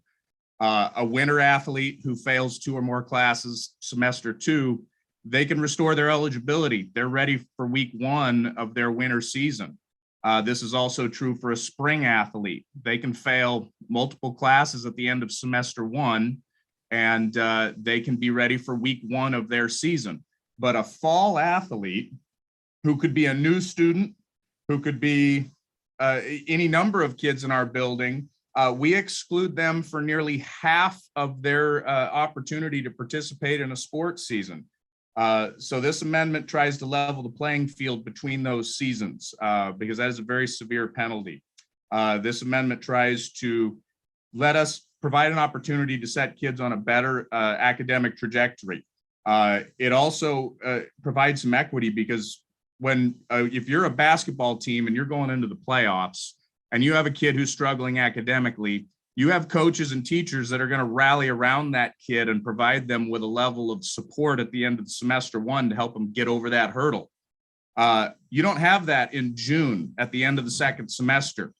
You have graduation. You got seniors that are scrapping together their last credits to get out the door, and then everybody goes home for the summer. So the situation we've created is that people who have an advocate that can get them into summer school can restore their eligibility, but people that don't have access to that, because I know if you're like me, I'm not particularly checking a lot of grades and communicating with a lot of families about eligibility in the last weeks of June.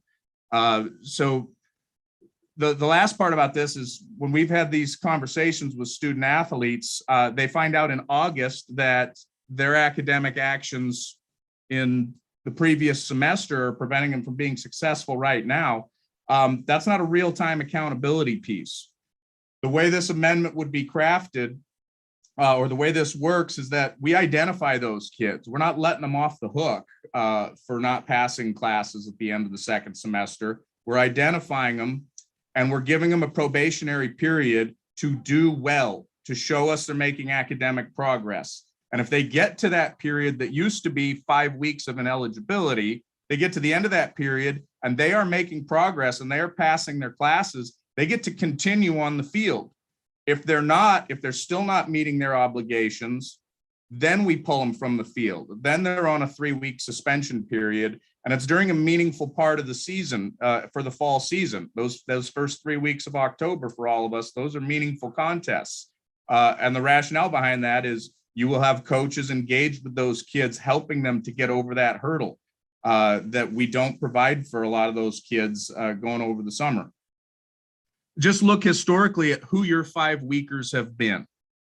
And we know, as long as I've been coaching fall sports, we knew the list of 5-week kids, right?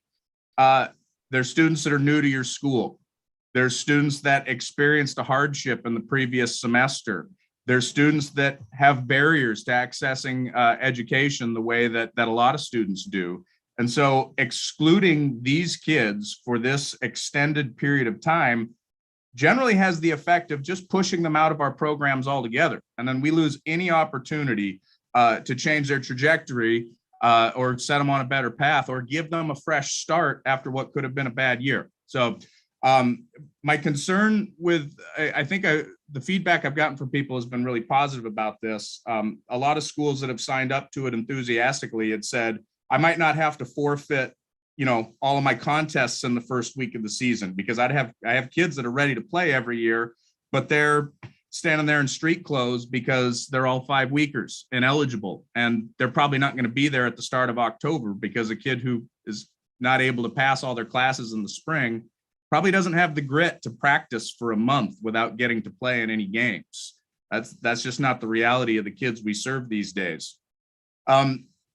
It's kind of a big shift in the way that we've done things. So if I have any concern about this passing, it's that people may not understand how to apply it, and that there really wasn't a way to write it that didn't get kind of verbose and technical. So I'm hoping I can answer questions for people about this. But I think for the kids that we serve today, we've got to treat all seasons equally, and we got to get kids the opportunity to participate right away. Great, thanks, Jesse. Looks like we may have some questions in the chat that would be good for the group. Yes. Justin, go ahead. Sorry. Yep. Tom Adams, go ahead. You had the first question. Oh, Jesse, I actually appreciate the writing of this amendment. My question is, from a AD standpoint, you've got the 3-week on the freshmen and 5-week on sophomore, junior, seniors. Was there any consideration of aligning so you're checking grades all at the same time? So one thing I would say is that our amendment timeline is really condensed. So it came down to writing the best product I could without getting a lot of time for feedback. So I'm certainly open to, on the floor amendments to this. But we've waived that previous semester rule for freshmen, and a school district might have a more restrictive policy about how we're doing it. So yeah, I would consider it. And I did think about that at the 5 to 6 week period is when we typically check and do things. So I'm certainly open to some adjustments to make this fit better with what we're doing.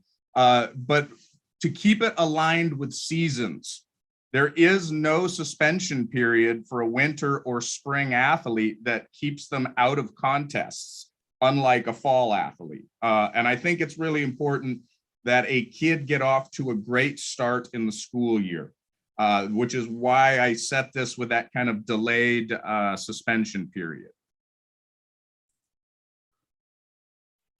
Okay, we also have a question from Lanston Bohr. Yeah, it's kind of similar to what you were just referring to, but it is, I agree that the fall they get hammered too hard and then trying to figure out what's fair. Was there, how much discussion or was there consideration for moving to a 2 or 3 week suspension, just reducing 5 instead of maybe the extreme of going to just academic probation? Yeah, and I think, I feel like my last question was, where my last response to that question kind of covered that, but because a winter athlete can be eligible week 1, and as can a spring athlete, I think we really ought to look at treating fall athletes the same thing. I think our leverage is greater when we have kids participating, right? The idea is you're out there, you're playing tennis, you're playing soccer, you're golfing, you're playing football, and we're hooking you. And now our coach is engaged in seeing you be able to play the whole season. So, and now we can use the supports of the school to support struggling kids instead of assigning a consequence for actions long past, which, is just not really effective with teenagers.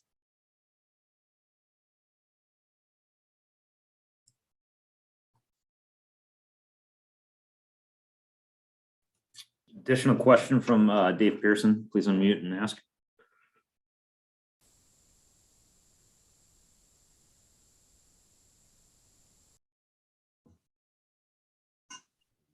Okay, can you guys hear me? Yes.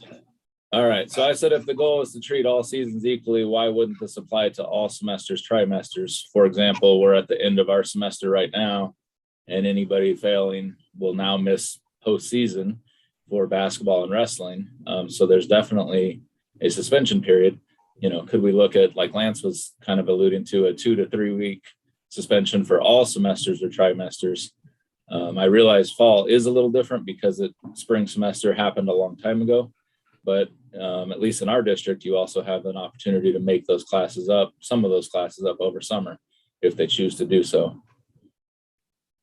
The reason I didn't in writing this go that direction, and again, I'm not opposed to alterations to this thing as we go forward, was any kid going to the end of the semester has access to all of the supports and interventions that a school has to offer at the end of semester one.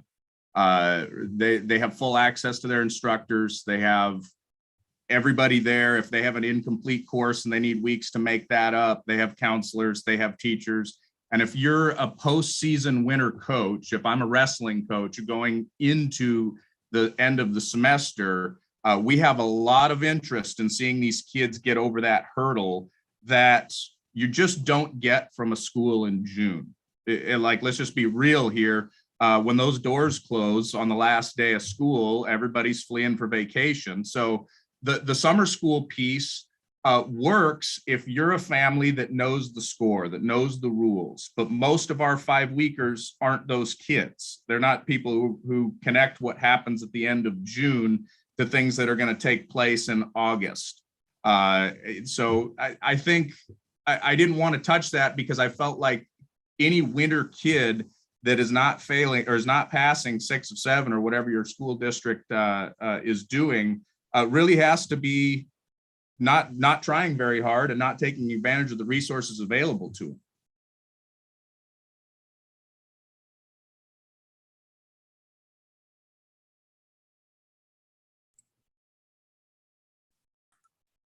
Okay. Scott, I see no other comments in the chat. Sorry. Okay. Thank you, Jesse. Good job. So at this time, we will head to breakout session number 2. Just a few announcements. We will shorten this one to a 10-minute breakout session. Since we have introductions, if you were a group that did that in breakout session number 1. And also at the same time, your professional Zoom etiquette of take break as needed. We are not going to stop at some point here between breakout 2 and the end of breakout 3. We will push forward. So if anytime you need to have a chance to use the restroom or whatever it is that you need to do, just get up out of your chair. Please feel free to do that. And we'll see everybody in 10 minutes.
Hey, Ken and Jeff, did you guys want to join a breakout room and do you know which breakout room you're in before?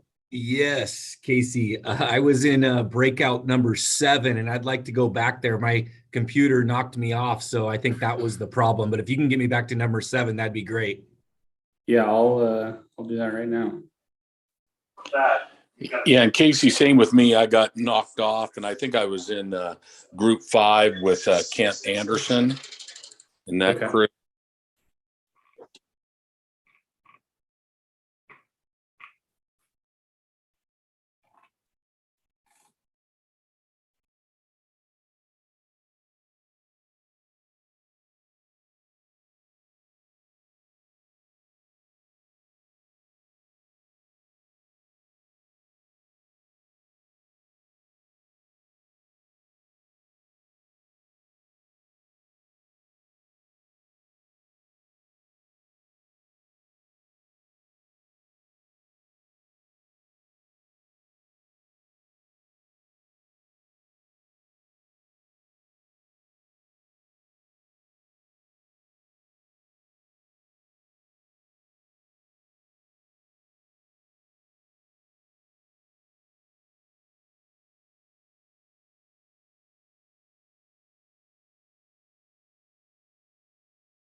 Okay, welcome back from breakout number 2. It's amazing what a difference of 5 minutes makes. I'm sure that everybody was rushing conversations and those types of things, but hopefully they were good conversations, and we will move forward with next steps here, and we will I'm gonna mix up our order here. I'm gonna start down at District 4. So District 1, Dawn, you're off the hook to start. We don't want to put you first every time. That way, at some point along the way, you can possibly say, we had the same things everybody else said. And have them give us a recap of their meeting. And then at the end of that, if we have questions of the presenters or authors, we'll use that chat to do that and answer some questions. And then we'll have some details of next moves before we head into the last portion of amendments. So Tim Graham, District 4, you're up, my friend. First, I want to apologize, Steve Taylor, Capital. He got the breakout room cut off in mid-sentence. So hopefully we can get him to speak again at our next breakout. So amendment number 4, we were kind of looking at, we are in support of it. 10 days is 10 days, 12 days is 12 days. Because the reality is, what's the difference of those student athletes who leave for an extended holiday or they come back off of an injury? Either way is treated the same. They could be competing in a sport program and in the first week they go down with an injury and doesn't allow them to come back until the end of the season. And so we have to use our good judgment and due diligence to make sure that they are healthy and ready to compete when they come back. So we would be in agreement of Amendment 4. Amendment 5, the academic probation versus suspension. We found it surprising and maybe get some information for that the superintendent's committee voted for this amendment and the DEI voted against this. So curious as to what they saw that perhaps we didn't see in it, because we do think that it helps with equity. I think the overall thought process for us is this is better. We know it's not perfect, but we really need to look at all seasons, because if this gets voted in, then we've taken care of those academic issues and have a program in place for fall and perhaps even spring, but not for the winter season kids, where at the end of their January season, they get eliminated from postseason for 5 weeks. So could fix that up a little bit. All right, thanks, Tim. Dave Pearson, you're up. We did not discuss number 4 very much or very in depth. Basically, I think we were all in agreement that it's fine. And the coaches and administrators would use their best judgment as making sure a kid is ready to play or not ready to play. Number 5, we talked about extensively. I think we're all in agreement that 5 weeks is probably too long of a suspension period, especially for fall sports. Couple comments was we need to make sure align the grade check periods for freshmen and non-freshmen. If this were to pass, we did have quite a bit of discussion regarding resources available to students in all the semesters or all the trimesters. But one comment was, some districts require students to pay for summer school. So like my district does not. And so I was sitting there thinking, well, everybody should just take summer school if they have a rough spring semester. Some districts require those students to pay for it. And oftentimes those 5 weekers aren't the kids that have the money to pay for it. So that was interesting discussion. District 8, I think, was probably the most supportive. But the general conversation I heard is everybody else had reservations unless amended. And again, if anybody wants to chime in that was in our breakout, if they heard something different, but that was our report. Thanks, Dave. Don Delzil. Okay, number 4, a couple concerns. We're a little concerned that a kid could miss 9 days in a row and then all of a sudden be right back at it, especially as it relates to football, with 3 days of no no hitting. So that's something that we had some conversation about. We were curious what the definition of an extended absence was, because that's what it says. And the liability situations need to be considered related to that, especially with football. Some positives: gives control to the coach and school depending upon the situation. It's easier to monitor rather than that sliding scale that I put in a couple of years ago as an amendment. And in general, our group is more supportive of this plan, as most extended absences are medically charged and have kids return with a medical clearance. Number 5, a couple concerns already been mentioned and addressed. Fall sports have the opportunity to make up the classes in summer school. I know that's not applicable or equitable for everybody, but they do have that opportunity. We felt like there's not an incentive for a kid to pass a class in the spring if they're challenged, if they get a free pass to start the fall season. It's on ADs and coaches to work with our 5-week kids and stay ahead of it. I know that that is a lot to handle and a big mouthful.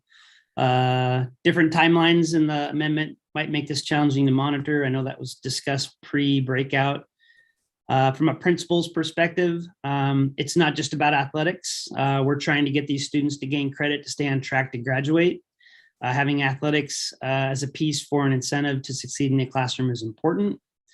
And then already talked about winter sports gets hit pretty hard when we get to that portion. If they are failing, they miss out on postseason.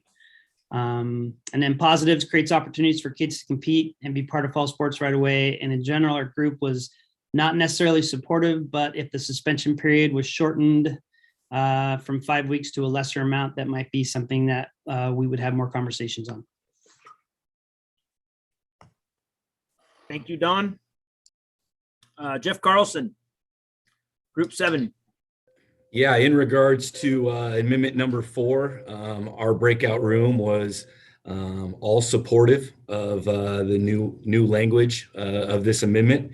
I think a big part of that was due to the approval of the SMAC committee, just from a liability standpoint, but also, the current sliding scale that we have in place can be confusing for parents or athletes. I know us as athletic directors are very familiar and accustomed to it, but I think sometimes challenges when passing that along to a family. So everyone was supportive of number 4. In regards to number 5, thought Jesse did a great job presenting this amendment, brought up a lot of key points, questions were answered.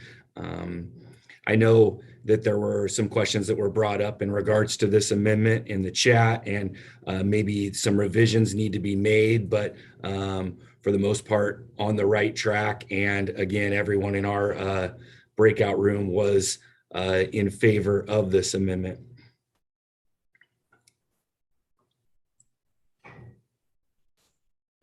Thanks, Jeff.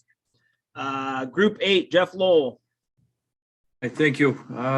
The discussion around amendment number 4, we wanted to make sure that it is emphasized that this is really the pre-contest practices. The amendment itself actually has the phrase, unless more restrictive policy is put in place by a school district, and we all know that every school district has the right to do so, have a more restrictive policy in place. This is what would be implemented. A couple other things that were really important.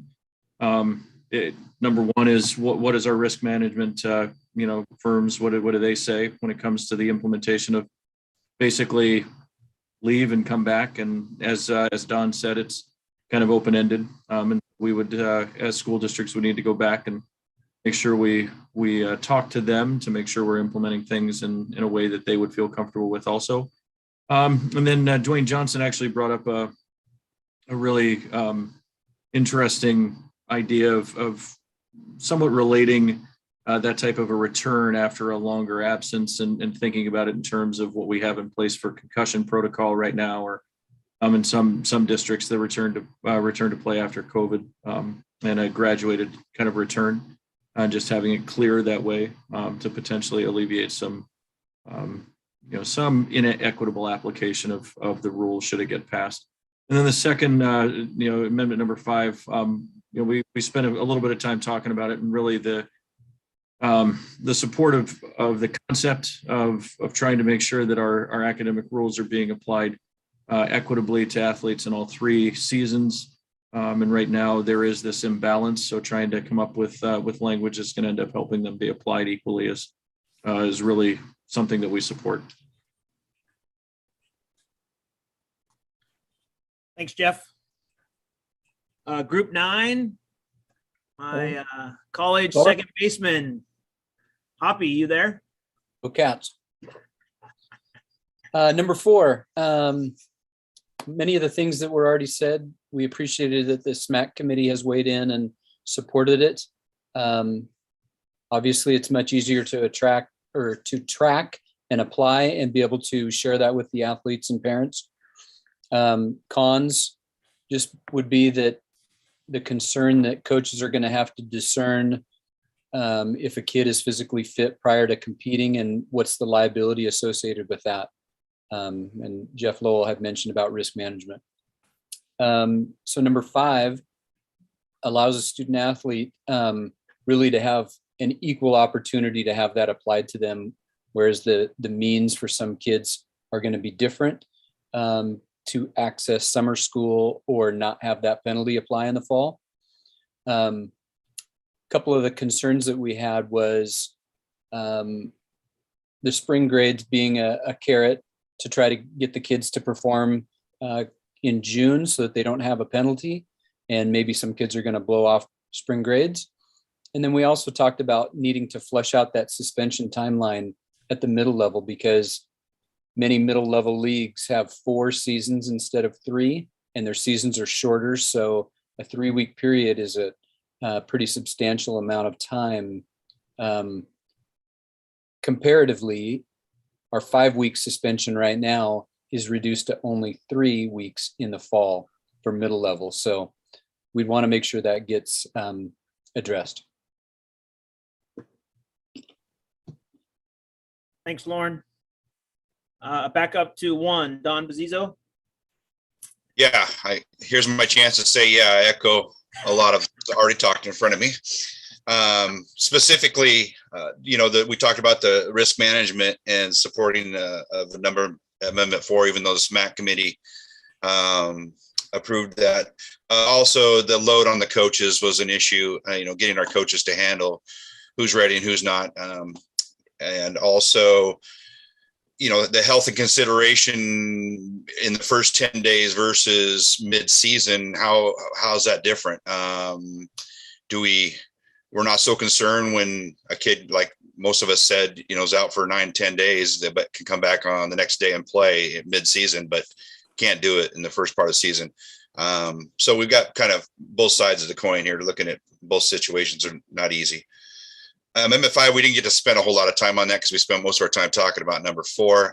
But a comment made was anything that's more immediate, kids will respond to than thinking about it 4 months ahead of time when they got a summer sandwiched in between coming back in the fall and trying to get ready. Anything that's more immediate to get them get their grades back up and get classes passed would be more beneficial than unless the school's doing a really good job about tracking those kids and having conversations with them before the summer starts. But we kind of favor the proposal. Thank you, Don. Group 2, Pat McCarthy. Thanks, Scott. With Amendment 4, like everybody else said, that it weighed with us, that the SMAC committee had weighed in on it. We were concerned a little bit on football and wrestling. Did they look at those specific sports and the magnitude of those sports as this applied? And we wanted to make sure that they did understand those particular sports as this amendment is introduced.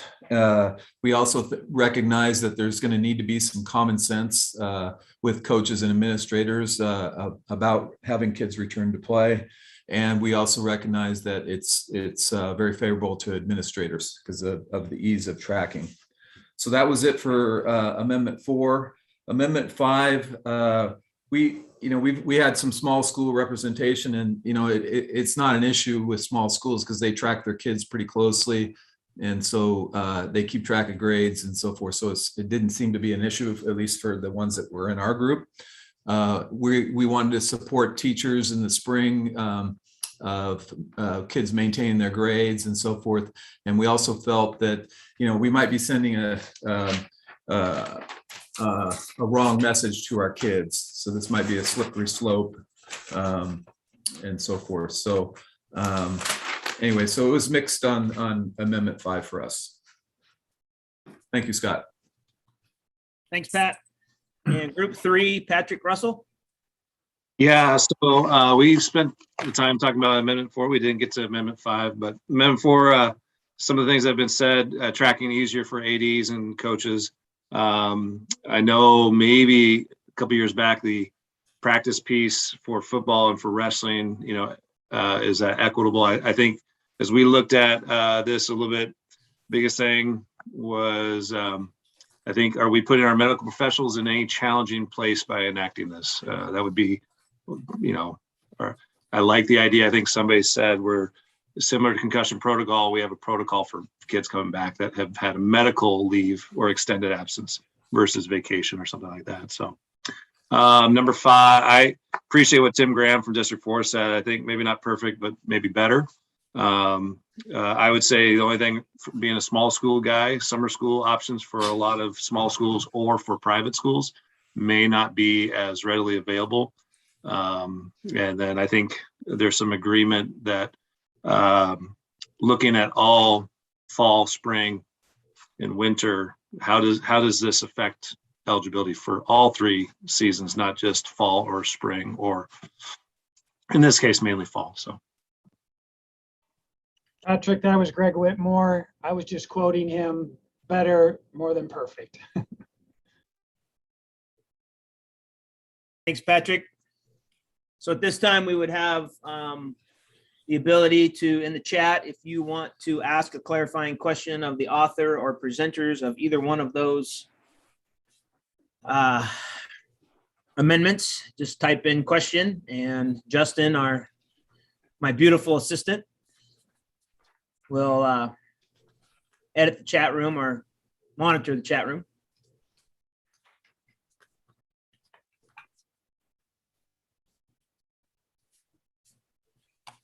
Scott, at the moment, I'm staring at an empty screen. No questions at this time.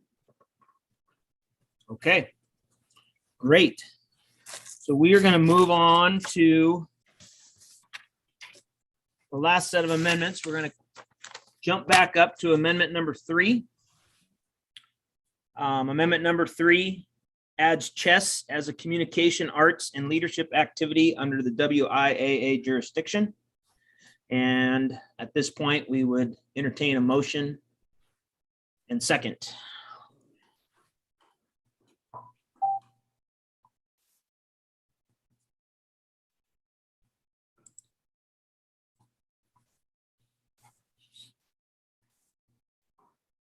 We have a motion.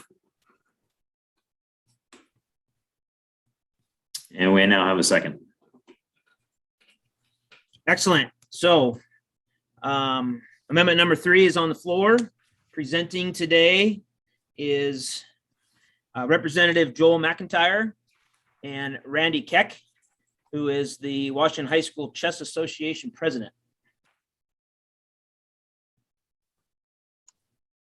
Good morning, as it is still morning, everybody. My name is Joel McIntyre. I'm a state representative for the 19th Legislative District in Southwest Washington, and chess enthusiast. I'll give my friend Randy a chance to come on and introduce himself as well, and then I'll kick my speech.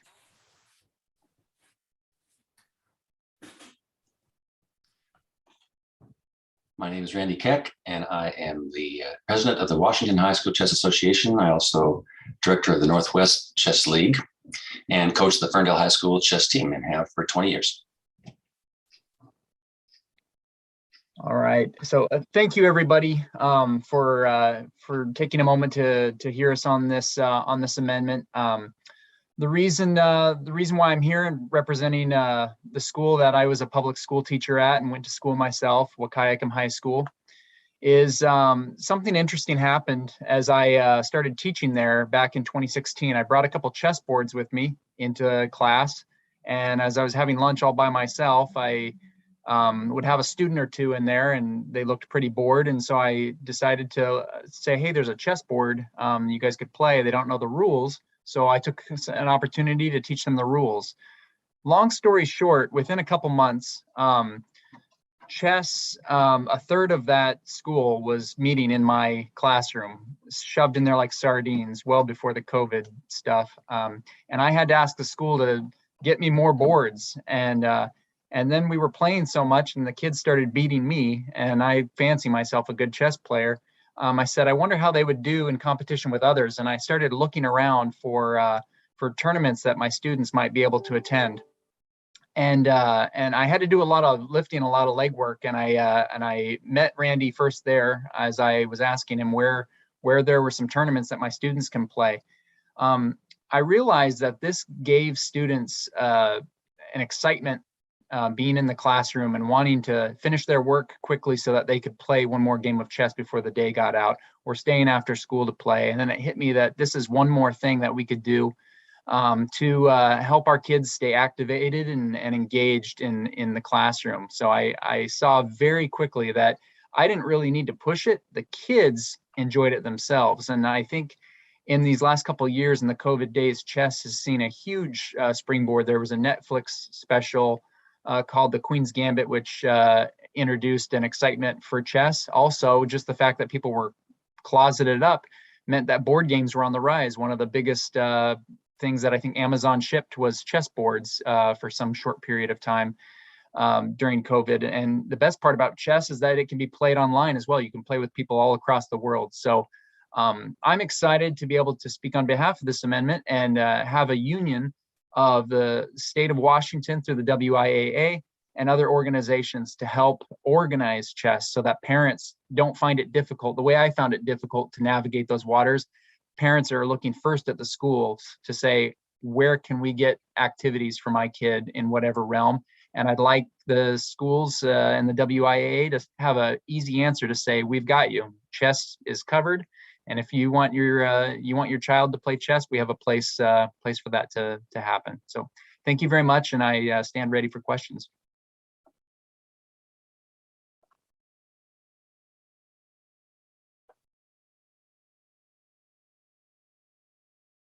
I see a question that says, how long does a typical chess match take?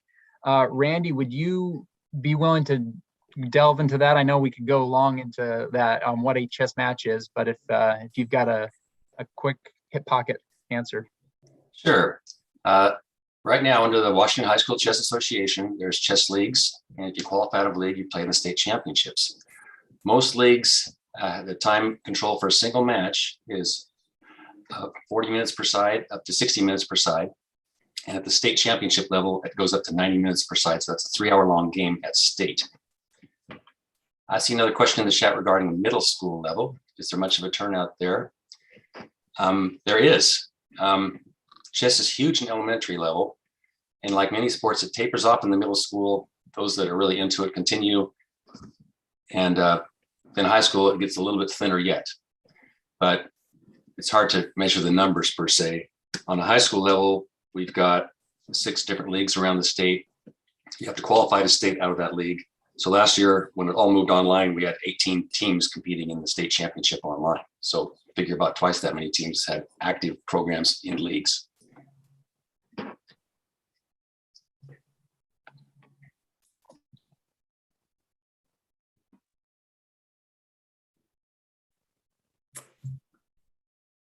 There's another question in the chat from Jason Thurston. Yes, it says a league has a state championship. How would that be different than a WIAA activity? I don't want to I don't want to say words that I don't know what I'm talking about and misrepresent things. But there are state championships already. There are many different organizations out there that do chess and claim, hey, this is our state championship chess match. And so they happen in all across the United States. There are hundreds and hundreds of different chess leagues and organizations. What we're hoping to do with this amendment is to be able to allow yourself, the WIAA, to have what you consider to be a Washington State Chess Championship as well, with the under the academic umbrella, but using the rules already provided by one of our premier chess organizations, which Randy is a member of. They already have the time controls. They've already got the verbiage, their bylaws. They've already got everything worked out. The simple thing to do is simply adopt those rules as the rules that we could go by at the WIAA for our chess championship. I hope I didn't butcher things up, or I hope I answered the question to some degree.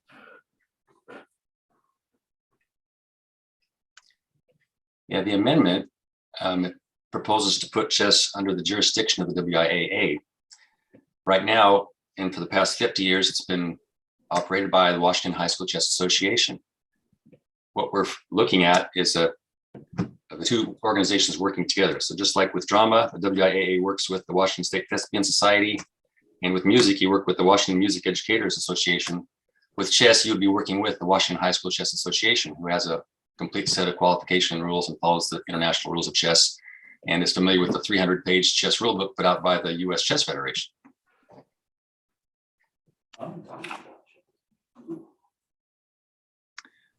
Do other state activity associations offer chess? I did look this up. I went to the National Federation of High School Associations, and there are other state associations that offer chess. But of course, some states have, like it is right now in Washington, a separate chess association, and some states like Illinois and I think Louisiana, and I was researching a few others, they also have it under their Interscholastic Athletic Association.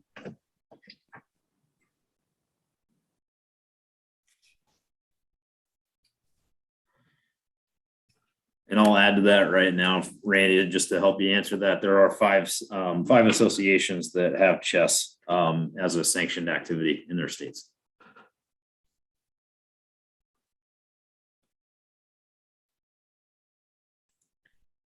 Scott, I'm seeing no other questions at the moment in the chat. Okay. Well, thank you, Joel and Randy, for presenting. And after breakout, maybe we'll have some more questions for you. Moving on to amendment number 6. Increases the season limit for baseball and softball from 20 to 22. Non-league doubleheader will count as one contest, and a 1 or 2 day tournament will count as 2 contests. At this time, we would be open for a motion and second. I've got a motion to introduce number 6 to the floor.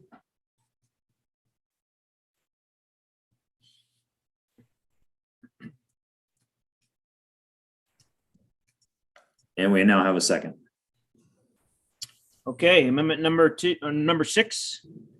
At this time, I would introduce Heritage High School Athletic Director Jason Castro to present amendment number 6. Thank you, Scott. And really, I have Tom Adams, the director of Battleground School District, that's also jumping in here as well, but I will go ahead and get this one started. So our amendment references current rule 29.3 as well as 39.3 that limits spring baseball, softball games to 20 games. In reality, how this came about was a athletic director, also a baseball coach from California, was calling up and just asking, hey, how come we don't have any Washington State, very few Washington State teams that are coming down and coming to our tournaments? They used to come down to San Diego. They used to come down to some of the warm weather spring break tournaments and participate in our tournaments. And when I started digging around, when I started asking around, it was coaches and different leagues were referencing the fact that with different restructures to their league, different accommodations with certain league, as they were growing, or like a combo type league, that they no longer had the amount of games available to be able to do these tournaments. So I started doing some investigative work. I found out that Oregon, for example, allows 26 baseball, softball games. California allows 28. In California, or in Oregon, season is roughly the same length as ours. So that's how this came about. And our overall goal, our overarching goal, is to allow for more opportunities for kids. To provide opportunities that potentially we could then travel to tournaments. We could host our different tournaments. And the other thing that came about was trying to consolidate with Oregon, connect with Oregon, that we could end up having a state versus state tournament. So for example, maybe we have, a large tournament, a 10-team tournament, and we take 10 teams from Washington that get matched up against 10 teams from Oregon. We've been in some preliminary conversations with athletic directors in Oregon, but in reality, until we get closer to matching up with what Oregon has, we won't be able to allow that with only having 20 contests. So that is how we came about with this. Tom, I'm going to step back and kind of allow you to kind of walk through some of the details as far as the tournaments and how they count, as well as the doubleheaders. Yeah, I think the idea when we wrote it was just kind of open-ended, that as a former baseball coach, if I had a doubleheader that only counted as one date, so if we think of it as dates instead of contests, so if we had 20 dates, but I could play doubleheaders that only count as one, as long as it's not a league doubleheader, that's how we wrote it. And that gives me opportunities to get other kids on the field that might not normally get at bats, or, Jason and I talked, the pitching rules are already in effect, but it gives me a chance to develop some arms. I know some of the argument would be, well, we don't have the depth at pitching, or a smaller school. Well, it's about getting kids an opportunity to play and get at bats and get innings on the mound that gives you a chance to actually develop those kids. And in a 20-game schedule, when I was coaching, we had 18 league games. So you've got 2 non-league games that you're trying to develop some kids and get them some playing time that just didn't work. So anyway, that's kind of the rationale for this amendment.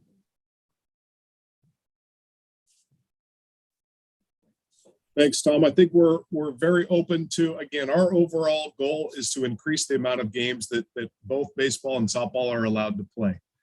So we attempted to get creative as far as how the tournaments would count, how the doubleheaders count.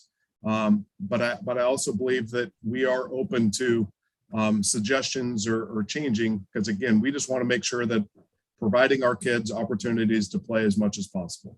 I do want to address one other thing is, the concern about weather too, especially on the west side. But with as many turf fields that are coming in, weather is not as much of an issue anymore for us, I don't think, where it might have been before.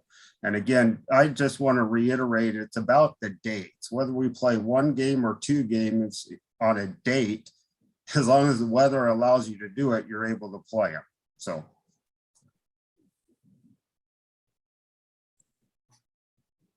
Okay, thank you, Jason and Tom. If you have questions for these 2 gentlemen, if you would type that in the chat, and Justin will monitor that.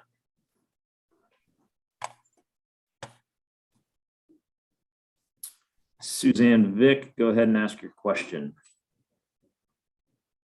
Yeah, I'm just wondering, is that one doubleheader per season or any doubleheader you have during the season? So if you had every Saturday was a doubleheader, each of those would count as one contest? It would have to be a non-league doubleheader. So this in no way, shape, or form would impact leagues. So it'd have to be a non-league, and then we capped it at 22 total games. Okay, Bruce Todd, question. Yeah, so from reading that wording, so then you could play 2 non-league doubleheaders and they could count as 2 games? Or can you only do that one time during the year? Correct. So depending on the size of your league, you would have the opportunity to play more non-league games, doubleheaders. So in Tom's example, if you're already playing 18 games, you would have 2 opportunities to play that non-league doubleheader. But it just depends on the size of your league. So if your league was this full 20-game schedule, you could play 2 non-league doubleheaders to get to that 22 games. So you play basically 4 more games, but it would count as your 2 extra. Correct. And the reasoning about that is correct. And the reasoning is we're reaching out to different coaches about tournaments some of them were all over the place as far as their concerns. And one of the things that kept coming up was players 10, 11, and 12 was how difficult it was in a 20-game season when you're playing 18 league games or whatever it was to get everybody in and get them all those opportunities. So it was kind of modeled after that summer model where you're playing a doubleheader, and now we're getting those kids in and getting them opportunities when it might not be as pressure packed to win. Thank you. Okay, we have a question from Aiden Perales. Hi, I was just curious how you came to the number 22, because I know you mentioned that other states were at like 26 and 28 and that we're at 20. So kind of like, how did you end up at 22? Great question. Originally, when Tom and I had kicked this around, when we'd gone to our league, when we'd gone to leagues around it, we did not cap it at all. Because the thinking was that I want to say about 10 years ago, it was modeled after a plan in California, and they didn't have a cap as well. Now it's a little bit different with weather and different issues that they have. But again, the idea is that if schools, it was based around pitching, if schools wanted to play more games, they had that opportunity. If they didn't, they didn't have to. And in reaching out and talking to those people, they said it really didn't provide that much of a difference. So if you had a school that went, hey, you know what, we're good with 20, this is what we're going to play, they felt like they still had a competitive advantage going into the playoffs. It was just a different strategy than if you pushed it to play 26. But in talking to different leagues, different concerns, it seemed like that was an issue. And so that was where we started at numbers all over the place. 24 was discussed, 22, and it just seemed to make sense we landed on 22. Okay, Mark Collin has a question.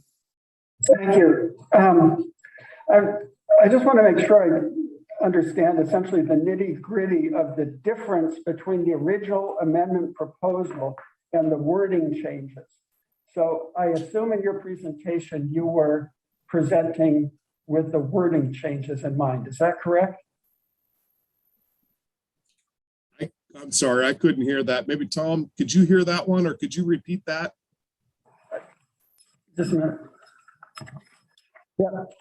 So we have the original high school amendment number 6 going from 20 to 22, and then we have the proposed revisions, and that goes from 20 to 24. So in your presentation just now, were you talking about the proposal as revised? Yes, as revised down to 22. No, I think we've seen a few, Mark.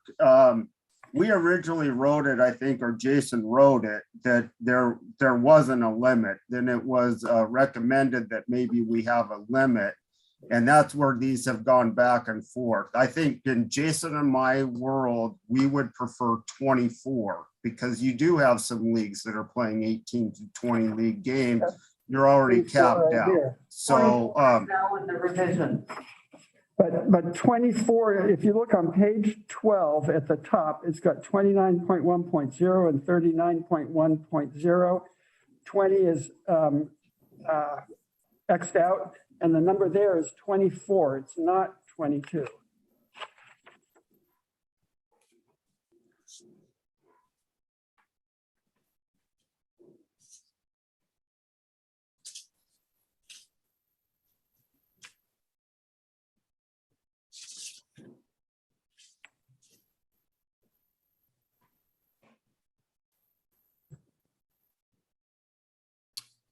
So not having those in front of me, I think the question is what do you want this to read, or what is it No, that it Mark, reads right now would be my first question.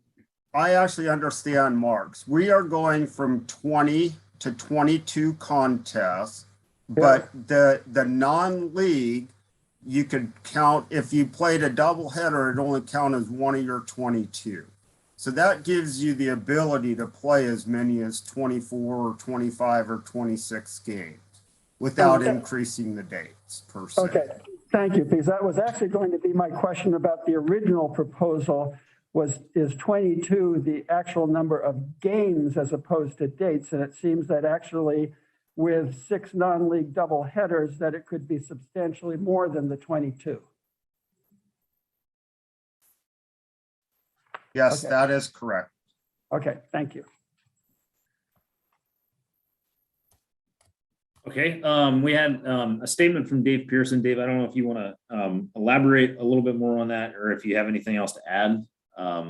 But I think everybody can see the chat. From Randy Keach on. Yeah, I mean, it's the same as what everybody else is talking about, but if you have a large league that's almost all league games, they cannot possibly play as many games as a small league. If you only had 5 schools in a league, played 10 league games, now you can go out and play a whole bunch. Actually, you could play 20 non-league games if they were all double headers. So you actually go from 20 currently to up to 30. That seems like a significant change. Oh, and that's a good point. And that's something that I know Tom and I, but I've reached out to a number of Oregon schools because they are basically, they're, for the most part, they are aligned in the dates and the timeline of the season. And so I reached out, well, how many schools are actually playing the 26? And out of the 8 to 9 schools that I reached out to, it was about 50-50 of some of them went with strategically wise strategy. They went with a full schedule. And you had the other half going, there was no way we were going to do that. On top of the pitching rules for at least baseball that was regulating that as well. But they went, you know what, we did not want to have the 20. And there were some of them that went, we do want to have more. And for the most part, they did not feel like that was a competitive advantage.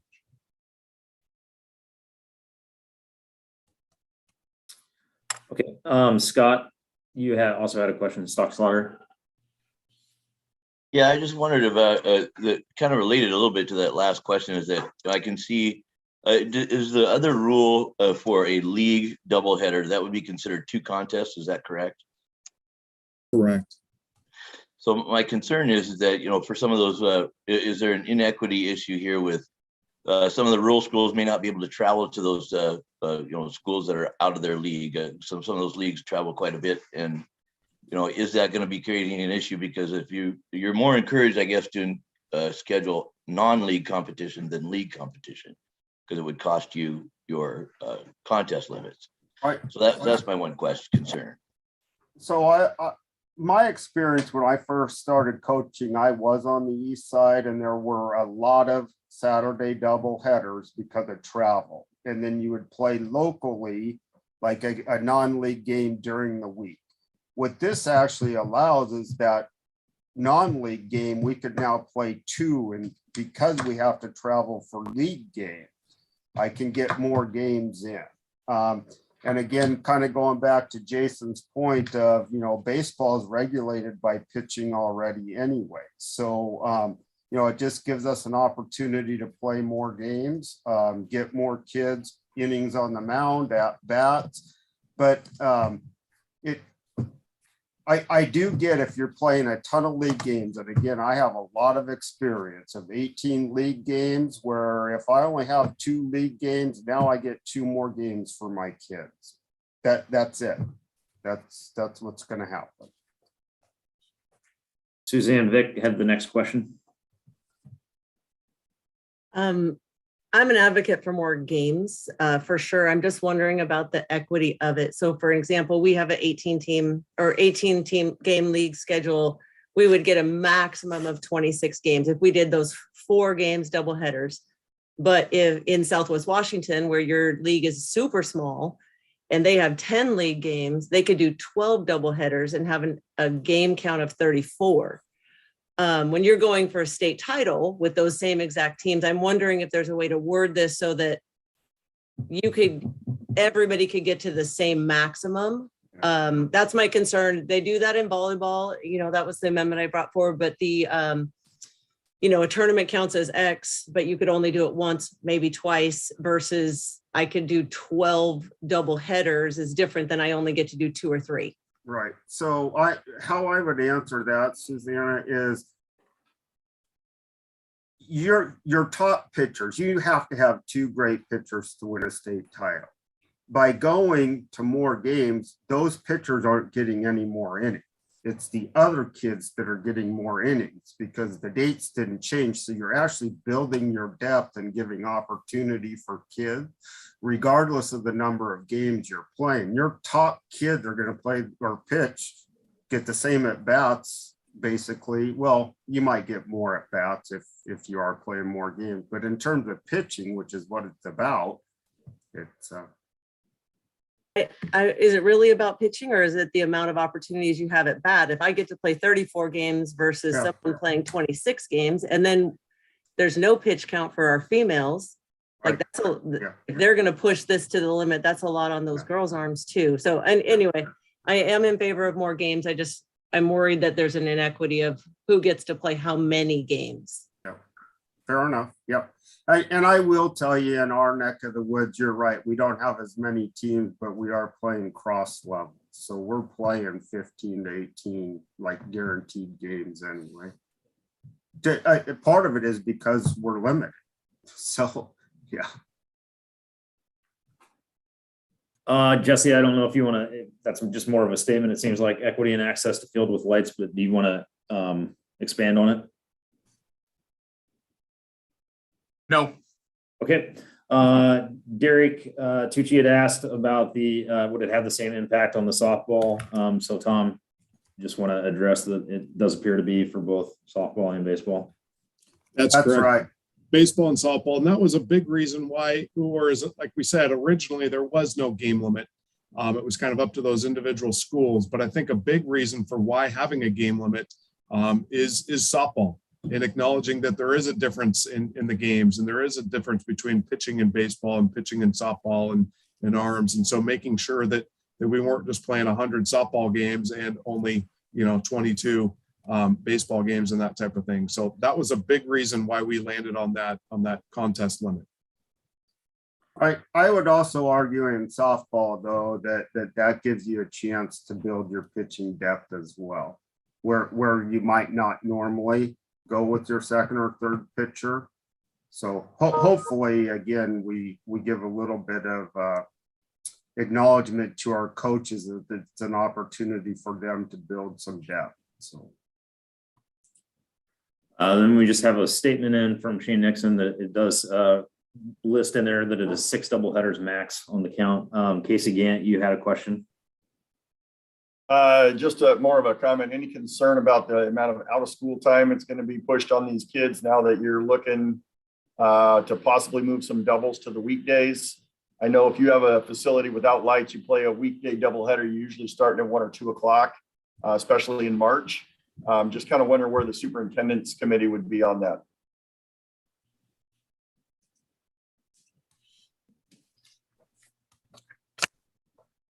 Tom, I'll defer to you on that one.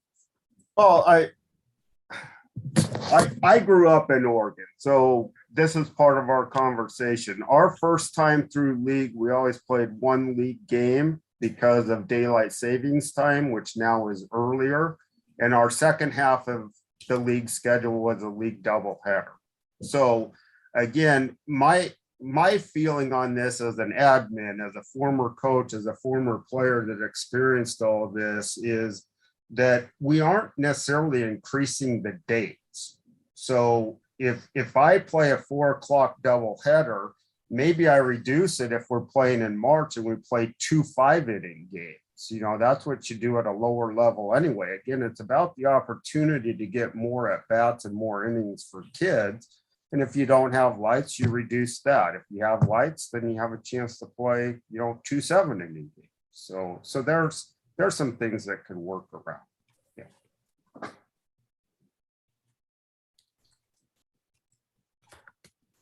Chamberlain, no other further comments in the chat at this time. Oh, I take that back. There is a statement, Superintendent Advisory Committee was 6-6 split vote. And an additional statement in there. No additional comments though. Okay, thank you, Jason and Tom. Moving on to amendment number 7. Allows high school basketball teams to participate in 20 contests, one of which may be a tournament of up to 4 contests. A WIA foundation game or game against an international touring team will not count toward this season limit. We would entertain a motion and second.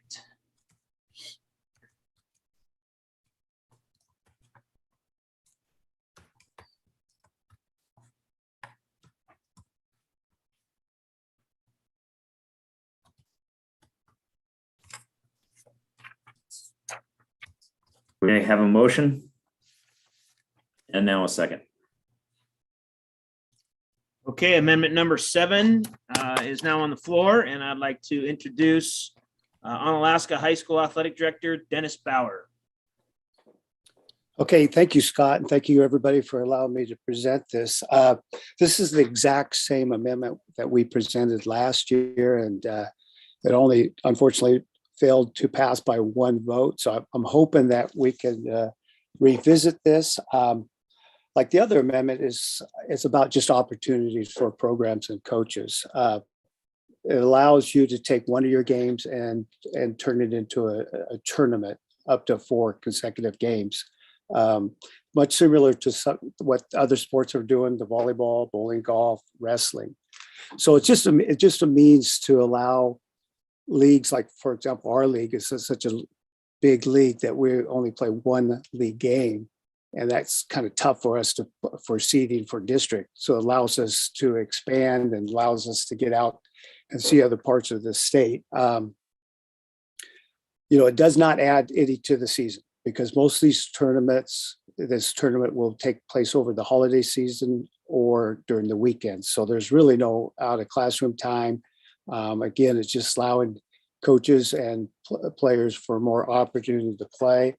A lot of people think that this just might be a big school thing or a prestigious tournament out of state, but it actually even helps the smaller schools. I know the number of our teams go over to the east side and are playing Christmas tournaments, whereas people don't have that opportunity.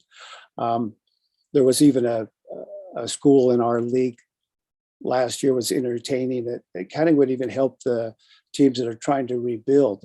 For example, a girls program that has been struggling, they could actually even put a tournament together, going out, find people that are in the same comparative boat with them and build on that and allow those kids to have a tournament and all the things that go along with the tournament. So I see it as a benefit to everybody at all different levels, boys and girls. As mentioned in the pros, it does help the basketball committee because it allows some of our teams to get out and play comparable. I know that I'm on the 2B, and it allows me to take a look at someone from our league that maybe gets a chance to play Okanagan or a Colfax on the other side. So it does help the seating committee and that RPI, even though the RPI is just a tool. Last, I would say, and a number of years ago, quite a bit of years ago, I was able to take a team to Tucson, Arizona for a Christmas tournament. And those kids, which are now adults and we're coaching their kids, they still speak so highly of that, getting out to see other parts of the country, other cultures. So it is an equity type of thing for us. And I think it just promotes something that we do very well in this state is basketball, on a national level as well as on a state level, both boys and girls. So with that in mind, I just hope that we reconsider this. I think it's good for kids. I think it's good for programs. And as we can see in these last 2 years with COVID, our kids have lost so many opportunities, and this is just one way to get them back. So I'm open up to any questions now. Thanks, Dennis. Once again, if you have a question in the chat, that's a beneficial question for the whole group before we go to breakout. Now would be your chance to ask that question.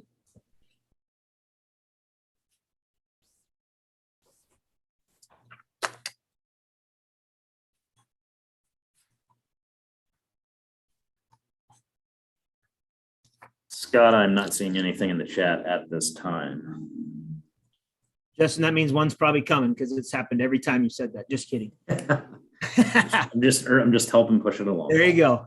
As we get ready to move into breakout session number 3, just a few things to announce. If you are considering a revision to an amendment, what you need to do is in the chat, type the word revision, and our folks will take a look at that. And then when we are done with breakout session 3 and our discussion afterwards, those folks that are in revision will be taken to a breakout room to discuss the steps about that. And you will need to also, I think Cindy will give you a better detail of this, but you'll need to email Cindy those revisions. And then when we are completed with the discussion of breakout 3, we will have the chance to put revisions on the floor and vote on those revisions if necessary. Before I send us, I would just ask if Cindy is there anything that I missed, or Mark, anything that I missed that you would make sure everybody heard before they go to this breakout? We're good. I think we're good. Thank you.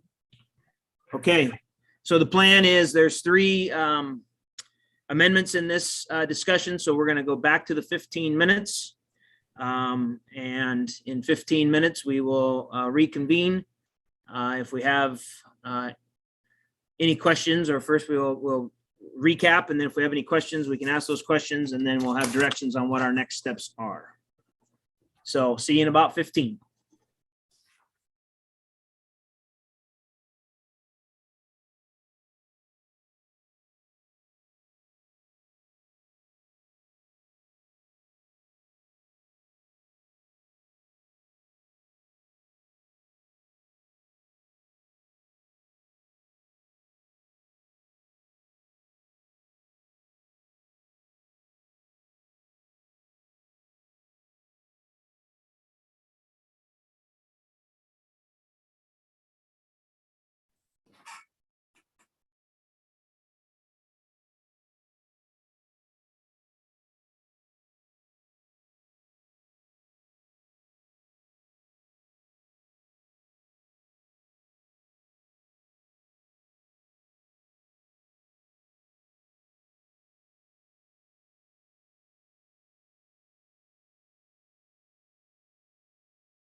Hey, Andy, if you're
All right, welcome back, everybody. I'm sure that 15 minutes went by rather quickly as we get more talkative and good discussions. So once again, I'm going to move the order just a little bit of reporting back. So we'll start down with Jeff Carlson out of Group 7.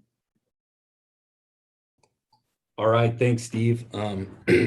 Start with the chess amendment. You know, some of the areas that we talked about were what would the added cost be? You know, I think we're all in favor of activities, ways to get different kids involved, but just trying to figure out, okay, what would the financial cost be in order to add a program like this? With obviously a coaching stipend, the materials wouldn't be much. And then questions about which season, when would this take place? And I think there's some further details that needed to be worked out, but I would say as a consensus in our breakout room that everyone was open and interested in the idea of adding a program like this if there was interest in our schools. And then we went to the baseball, softball amendment. I think talked about this briefly, but somewhat confusing, just trying to really understand the amendment. I think a lot of people in our group are interested and supportive of adding more baseball, softball games, especially when Jason brings up where we are at in the state of Washington in comparison with those other states who are able to play more games. I think it might provide an advantage for those baseball, softball programs that have lights, and obviously for those schools that are in smaller leagues, which would have more opportunities to schedule non-league doubleheaders. So just kind of talked about equity in regards to that. And then basketball. I think we all had a clear understanding on this amendment, and really it just is adding two, maybe three games. And like Dennis said, everyone or a lot of people are already doing these tournaments over the holiday break. It just allow more opportunity to get a couple more games for basketball as well. So I think there was seemed to be a lot of support in our breakout room for that.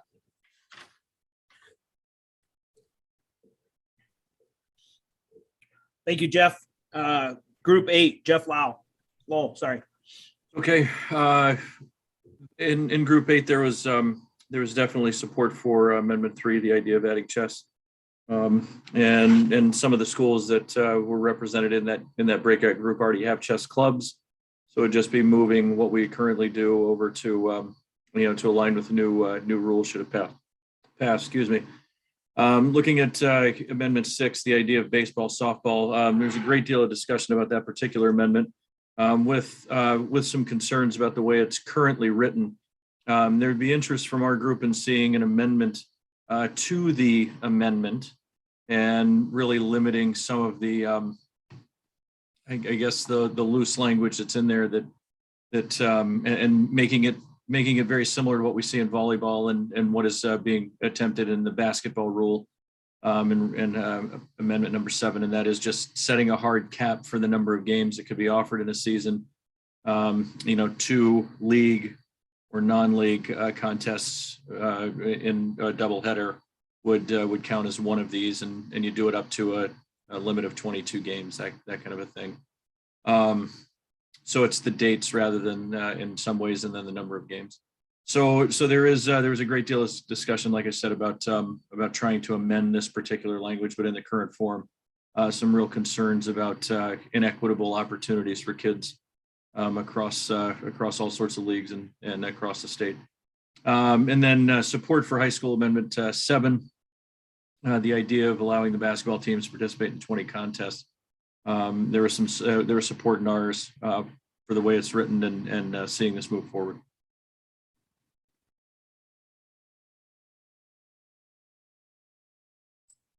Perfect. Thanks, Jeff. Group 9, Lauren Sandhop. Going back to number 3 on the chess, Obviously, adding another opportunity in a school-sponsored activity is a good thing. However, also some concerns about adding increased expense. Seems like they already have a pretty well-structured organization with the Washington High School Chess Association. So why do they need the WIA umbrella? Also, there was talk about, does it need to be considered a pilot and find out a certain number of schools like we did with esports before we jump right in? Moving on to number 6, baseball limitation. Increasing opportunities is always listed as a pro, and getting Washington closer to Oregon and California may put some stress on our teams to feel the need to travel to those places. So that might be inequitable. Pressure to play the maximum number. Obviously, larger leagues have less opportunities for those non-league doubleheaders.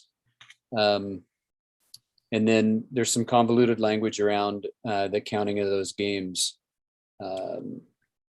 allowing much more than just 22 or 24 contests that might be on the surface as you read it. Looking at number 7, increasing the opportunities once again, but increasing school expenses, availability of officials. Our winter season already seems jam-packed, so adding more contests but not counting them would be difficult. And then the inequity of the means of some schools to once again be pressured to travel to out-of-state tournaments. That's it.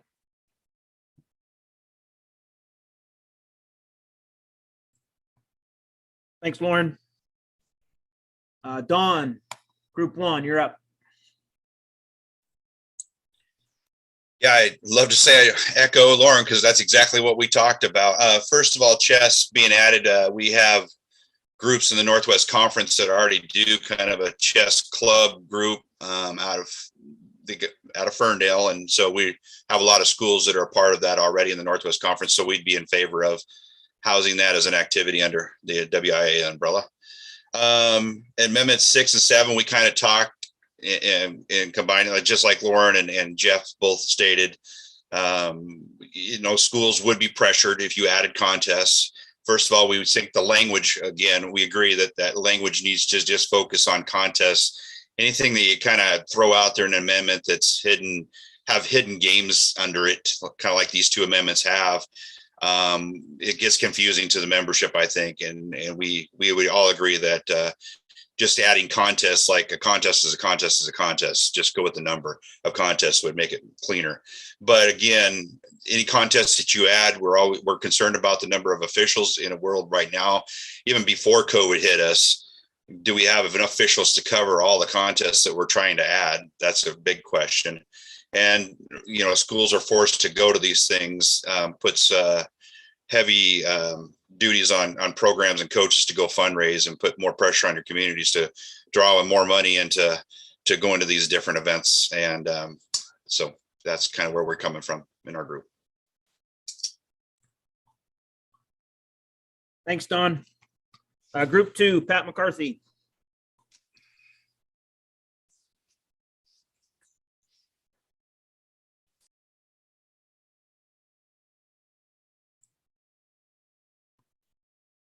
Pat, you out there? Hey, thanks, Scott. Hey, we had a member in our group that offered chess. Similar comment is that it was very popular. So it seems like a very positive thing to add. There's some expenses, obviously, that go with it that we need to sort out. As far as the baseball, softball amendment, there wasn't quite as much support for that because of the potential maximum number of games that could be there. I think it was even as high as 28. And so we just felt like that, similar to Jeff's comments, that there needs to be some language and some tightening up of a maximum number of games there to make it more appealing for the group. And then overall support for the basketball, because they did try to limit the maximum number and so forth. So think that was it from our group. Thanks, Scott. Thank you, Pat. Patrick Russell, Group 3. Yeah, talking about amendment number 3, no real issues. One of the thoughts, though, is looking at the debate language more so than maybe other sports language. I'm not sure for their coaches what that would look like. I understand it'd be during the winter season. I think that would be a good fit. Number 6 and number 7, we kind of joined together. I would say similar to what we've heard. That could be a lot of contests. The biggest thing is probably the gap between have and have nots. One of the thoughts and discussions is if we are near 50% of our schools are near the free and reduced lunch, kind of that could be a gap. I think smaller leagues may benefit, which I think is not a bad thing. Leagues may move away from prioritizing league contests. I think that's something we've seen with the RPI in certain cases where leagues have gone away from home and away just to have the opportunity to play non-league games, maybe for RPI. For baseball and softball, maybe not that much of an issue. But basketball, I think the group kind of got to the point where I think the last person, I think Pat said it, having that limit be not, much higher is not a terrible thing, but we were more worried about the gap between the haves and haves nots. That's what I got. All right. Thanks, Patrick. Tim Graham, Group 4. Group 4, the Amendment 3 chess. Just kind of wondering why they are coming to us. Do they understand that it could be increased regulations for them, not as free as what they're doing, and it probably could be part of the eSport program if that's what they're really looking forward, towards being a part of, so that they can join up in that end of it if interested. But overall, not really in support of it. Number 6, the baseball fast pitch. While trusting on how it's presented by Jason and Tom, it just opens a door for a lot of increased event opportunities for other sport programs that would be difficult for us to be able to handle.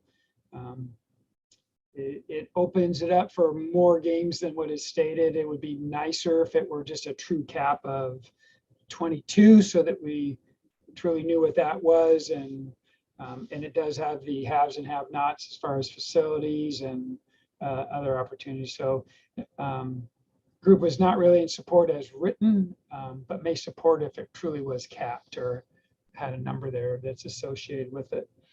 Amendment 7, the basketball invitational. There was some concern over a couple of different things. It was the haves and have-nots, who could afford to go to a tournament, but understood that, yeah, if you can afford to do that and get the time off, although, we're speaking as athletic administrators and saying, that's a good 2-week window for us to be able to spend time with families as well. But if you're going to host tournaments and do that, that's additional work, even though we want our kids to be getting as maximum number of opportunities they can. And we did do something in volleyball recently that would do that. That there is a concern that we currently don't have enough officials to cover games. And so now we're going to increase things. And how's that going to affect those officials? They're already pretty stretched as it is. And somebody did mention the age of the officials. I don't know that was probably one of the determining factors, but just more the numbers of officials. We understand there's good work put in and it looks good. There really is. We didn't have any consensus on how to vote. We probably need to go back and talk to our district and leagues and even our officials about how that would be handled. Thanks, Tim. Dave Pearson, Group 5. Yeah, for the chess amendment, we were pretty universally for that.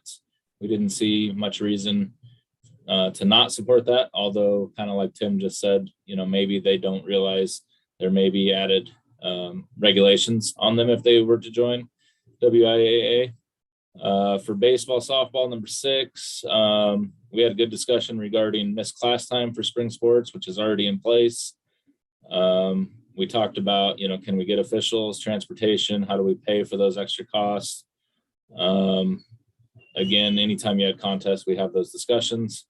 I think pretty universally felt that it wasn't fantastically written, and we'd like to see a hard cap or limiting the number of non-league doubleheaders that can be counted, kind of like volleyball where you have 2 tournaments, et cetera, et cetera. For basketball, we all felt this would probably really only impact winter break.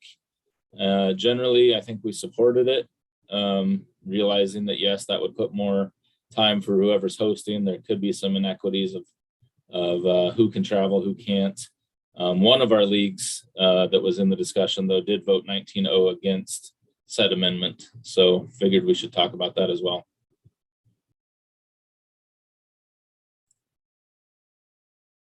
Thanks, Dave.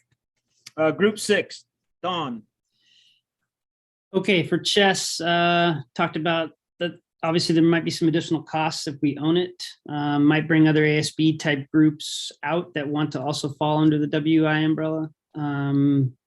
May not necessarily mean more work, but for sure more partnering with the WI, which isn't a bad thing because that leads off our first positive. More work and oversight with WI staff. Matches up with state soul ensemble, groups like that. Provides an opportunity for perhaps a different type of student in our schools to be supported. So in general, our group was supportive. Number 6, it's already challenging to cover cost of umpires in non-revenue generating sports. These are some concerns. Does it make more sense, like others have said, to have a cap on the number of games rather than verbiage allowing extra double headers? Our group thought it seemed like a pretty high number of games. Just a fun fact for you baseball guys. Just by adding games doesn't mean that teams that don't have pitching still don't have pitching. So bad pitching is bad pitching. So just keep that in mind. Unintended consequences. Other sports will want more games. We still need buses. We still need officials, both of which cost money and we have a shortage of. Some of the positives, provides more opportunity for kids in non-league situations, which we would like to see those kids get more reps. All for getting more games and opportunities for kids, but worried about some of the noted concerns. And honestly, I'm not 100% sure where our group fell on this one. I think we were kind of on the fence. Basketball one, same questions related to officials, buses, costs, and shortages of both. Tim mentioned about the age of officials in basketball. It's not like baseball and softball where they can stand for a majority of the game. If we're asking them to do more games, then that's a physical demand on them. And some officials can't go 5 or 6 days a week, which is what we're asking them to do now. It's been pretty rough for some of them. And it's hard to say yes to one of these amendments and then say no to the other. So that's a conversation that we had in our group.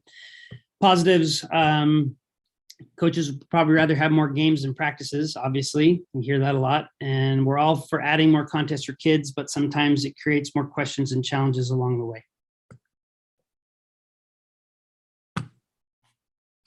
Thank you, Don. Cindy, I'd probably lean on you or Justin at this point. Oh, sorry, my fault. Any questions out there of our presenters of those 3 amendments? We can start with number 3. I think I've seen one that chess happens in the winter during basketball season, typically. But if you have some questions to verify any of the things that were just discussed, this would be the time to type those in the chat.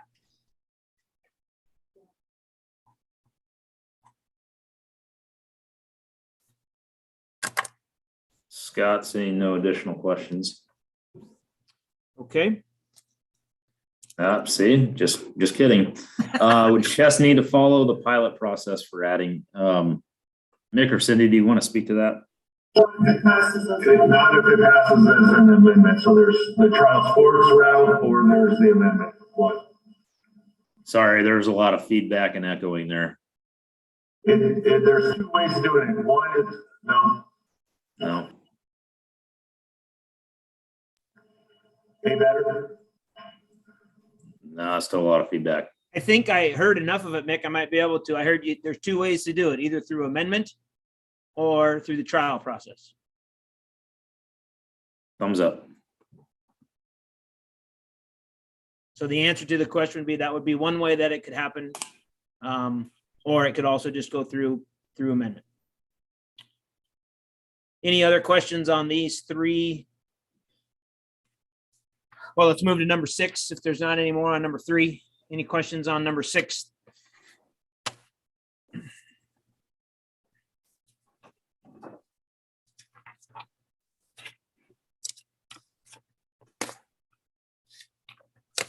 I'm going to give it another minute before I speak. And any questions on number 7? The basketball tournament.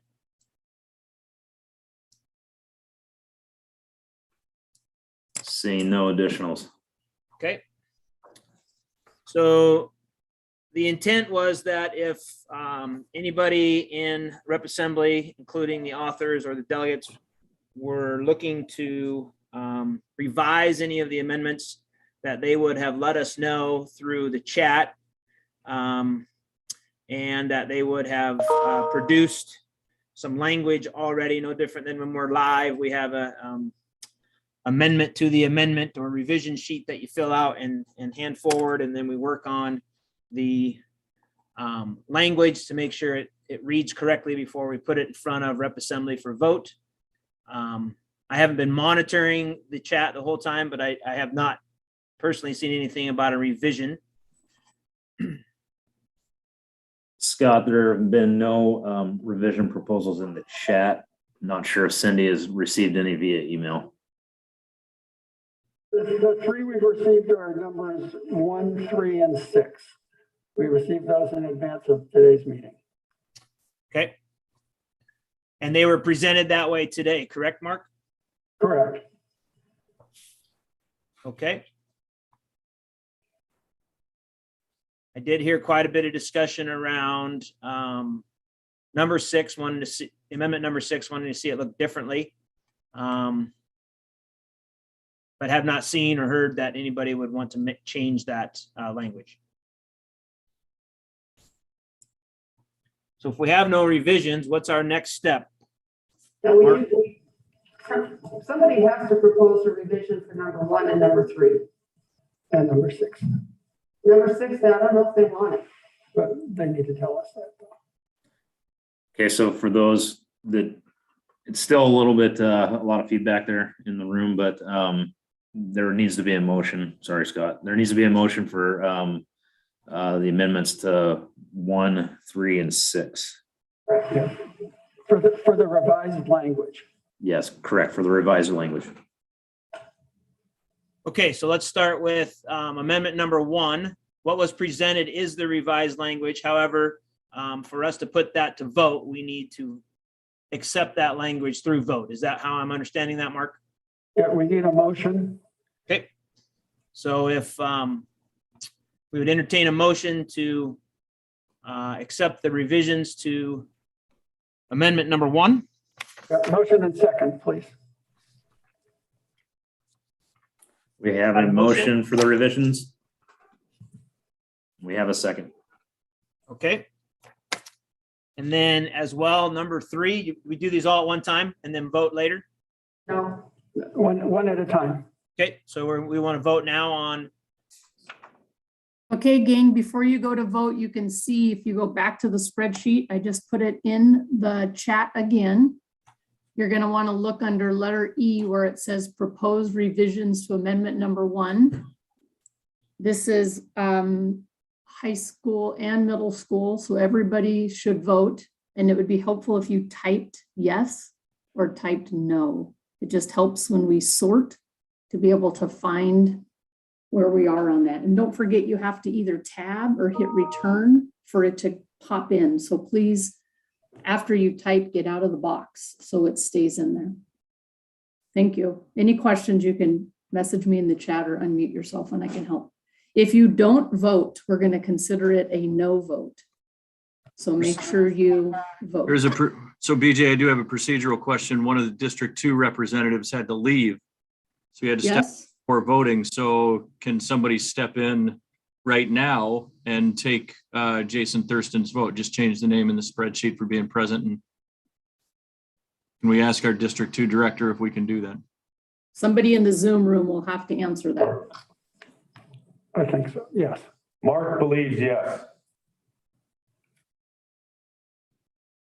Mark believes yes. So District 3 could do the same because there was an individual that had to leave there. So Joe Keller, you could take the lead on that as well.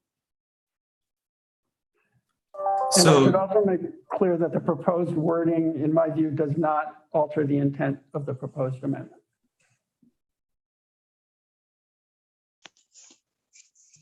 so Jeff, do you want to vote for Jason?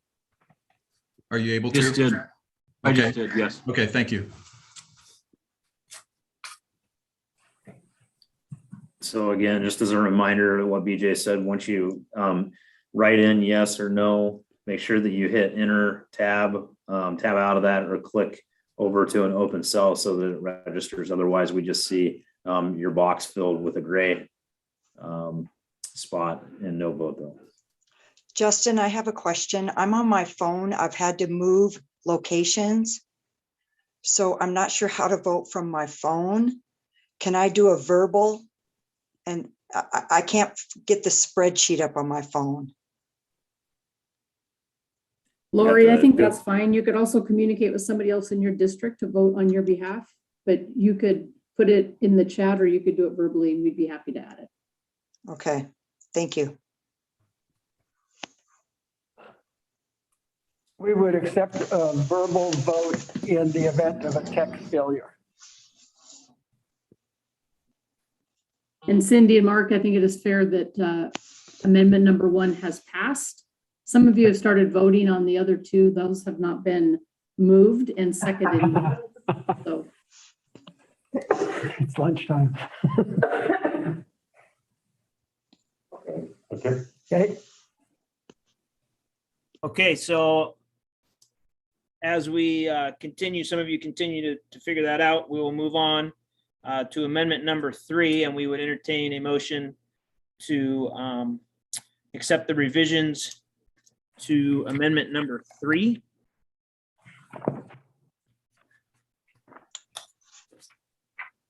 I just heard from Jason, they do not want to use the revisions on.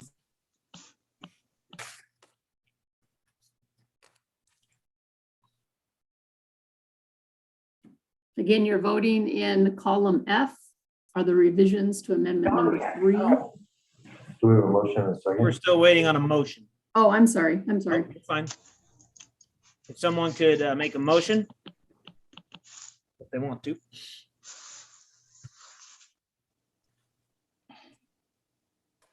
Motion number 3 with revisions has been made. Thank you, Mark. A second? There we go. Thank you. We now have a second. And the chess revisions have only to do with clarifying the role of the chess association and the definition of a team. So those definitely do not change the intent of the amendment. Those are consistent. Okay, since it's been moved and seconded, we call for the question and please vote in the Google Sheet.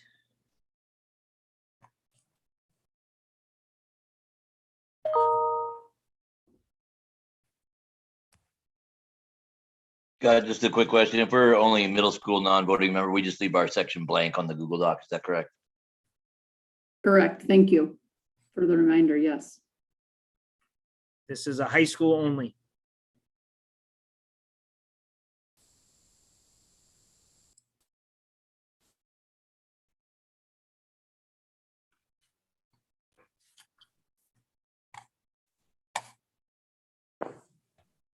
Another reminder to either tab or hit return. I see some gray boxes there.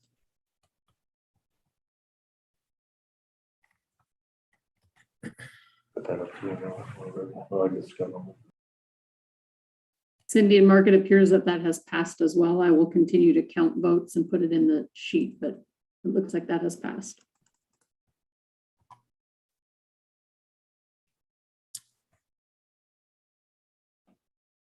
Okay. I heard a little bit of discussion about 6. Is there a revision? It's our understanding that the revision will be withdrawn. Is that correct, Jason or Tom?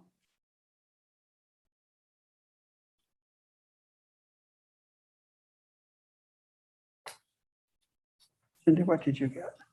Well, Jason or Tom, are you online? Yeah, Do you want the revision to come forward or do you want to withdraw it? are you asking to withdraw the revision or withdraw the amendment? the revision. The revision. No, that's fine. The revision that I see is fine. Okay, so what we need then is a motion to approve the revision. Looking for a motion to approve the revision to amendment number 6. Yeah. And second,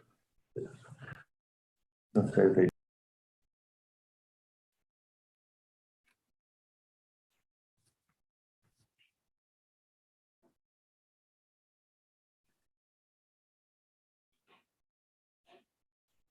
Still no motion yet, Scott. so not seeing a motion, that means that we would, Normally, as a courtesy to the makers of the amendments and to give them the feedback that they need, I would really strongly encourage us to have a motion and a second. And if the response from the membership, from the delegates, is that it's 0 to 35, that's actually constructive feedback. And so I can't force that issue, but I would urge us to have a motion and a second.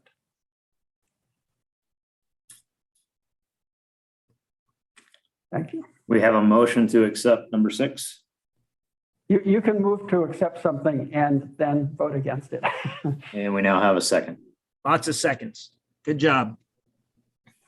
Okay, since it's been moved and seconded, the revisions to amendment number 6, I will call for the question and please vote in the Google Sheet. And remember that you are voting for the revisions and for this amendment to move forward, not for this amendment to pass. And again, this is high school only. High school believe. only. Thank you.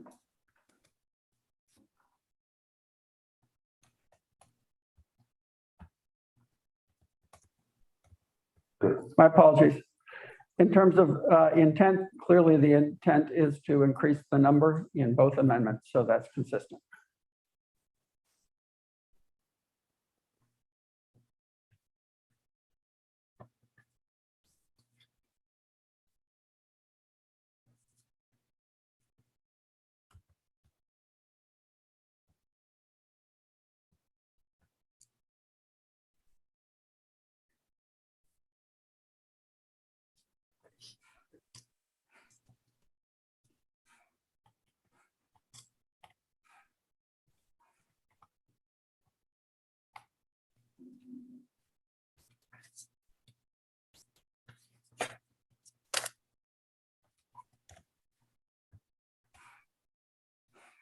Don't forget to tab or return. We have a few people that haven't voted yet, or their vote is not visible.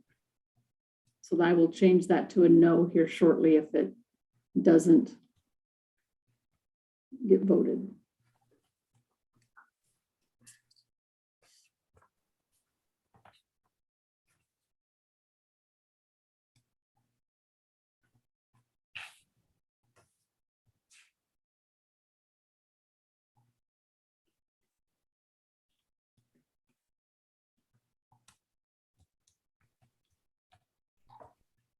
I see 25 yeses. And this being a high school only, we'll need 20 votes.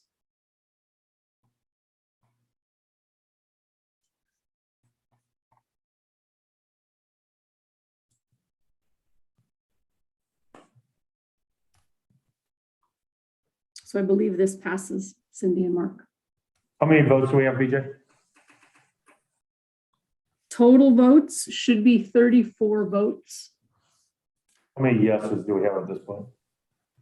20, let me do it again. Somebody's not voting if we only have 34. That's correct. We just need to see how many, if we have enough to pass. I think she said there's enough to pass that.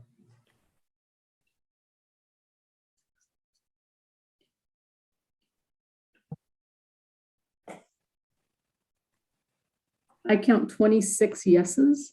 BJ, this is Joe Keller. Yep. I'm having a hard time with my communication here with my technology. I can't get anything to enter into 23. So I would vote yes. I'll Okay, see if done. I did it for you. Thank you. So Scott, we have enough to pass at this point. Yeah, so the revisions to amendment number 6 pass. Yes.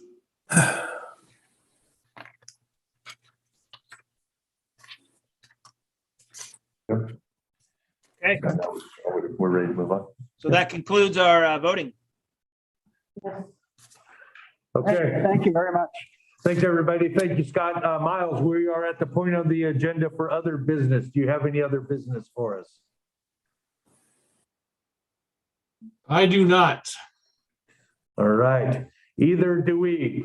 Thank you, everybody, for all of your time and focus today. Again, please bring this information as you get the updated to your leagues and districts, and then we'll have the blog out, and Casey will make sure that anybody with a MyWI account has access to that. So again, appreciate your time and patience as we work through this process.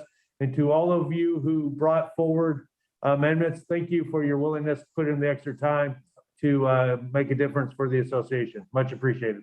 Thank you. Hey, Mick, I had a private message that came in. Do we want the notes from each of the groups around the amendments that were discussed? Yes, please send them to Cindy Atson. Great question. So last order of business would be a motion to adjourn and a second.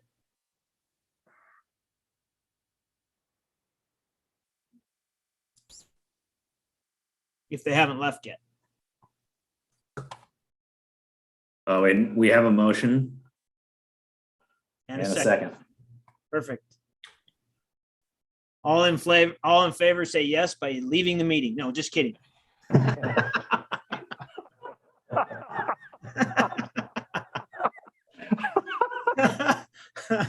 Thumbs up. We are adjourned. Miles, you're up.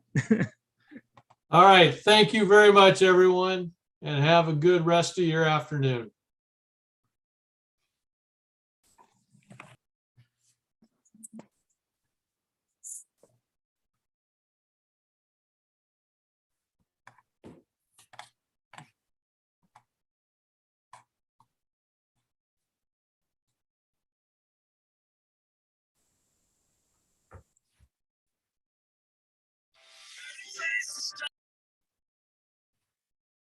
Is Miles keeping us around?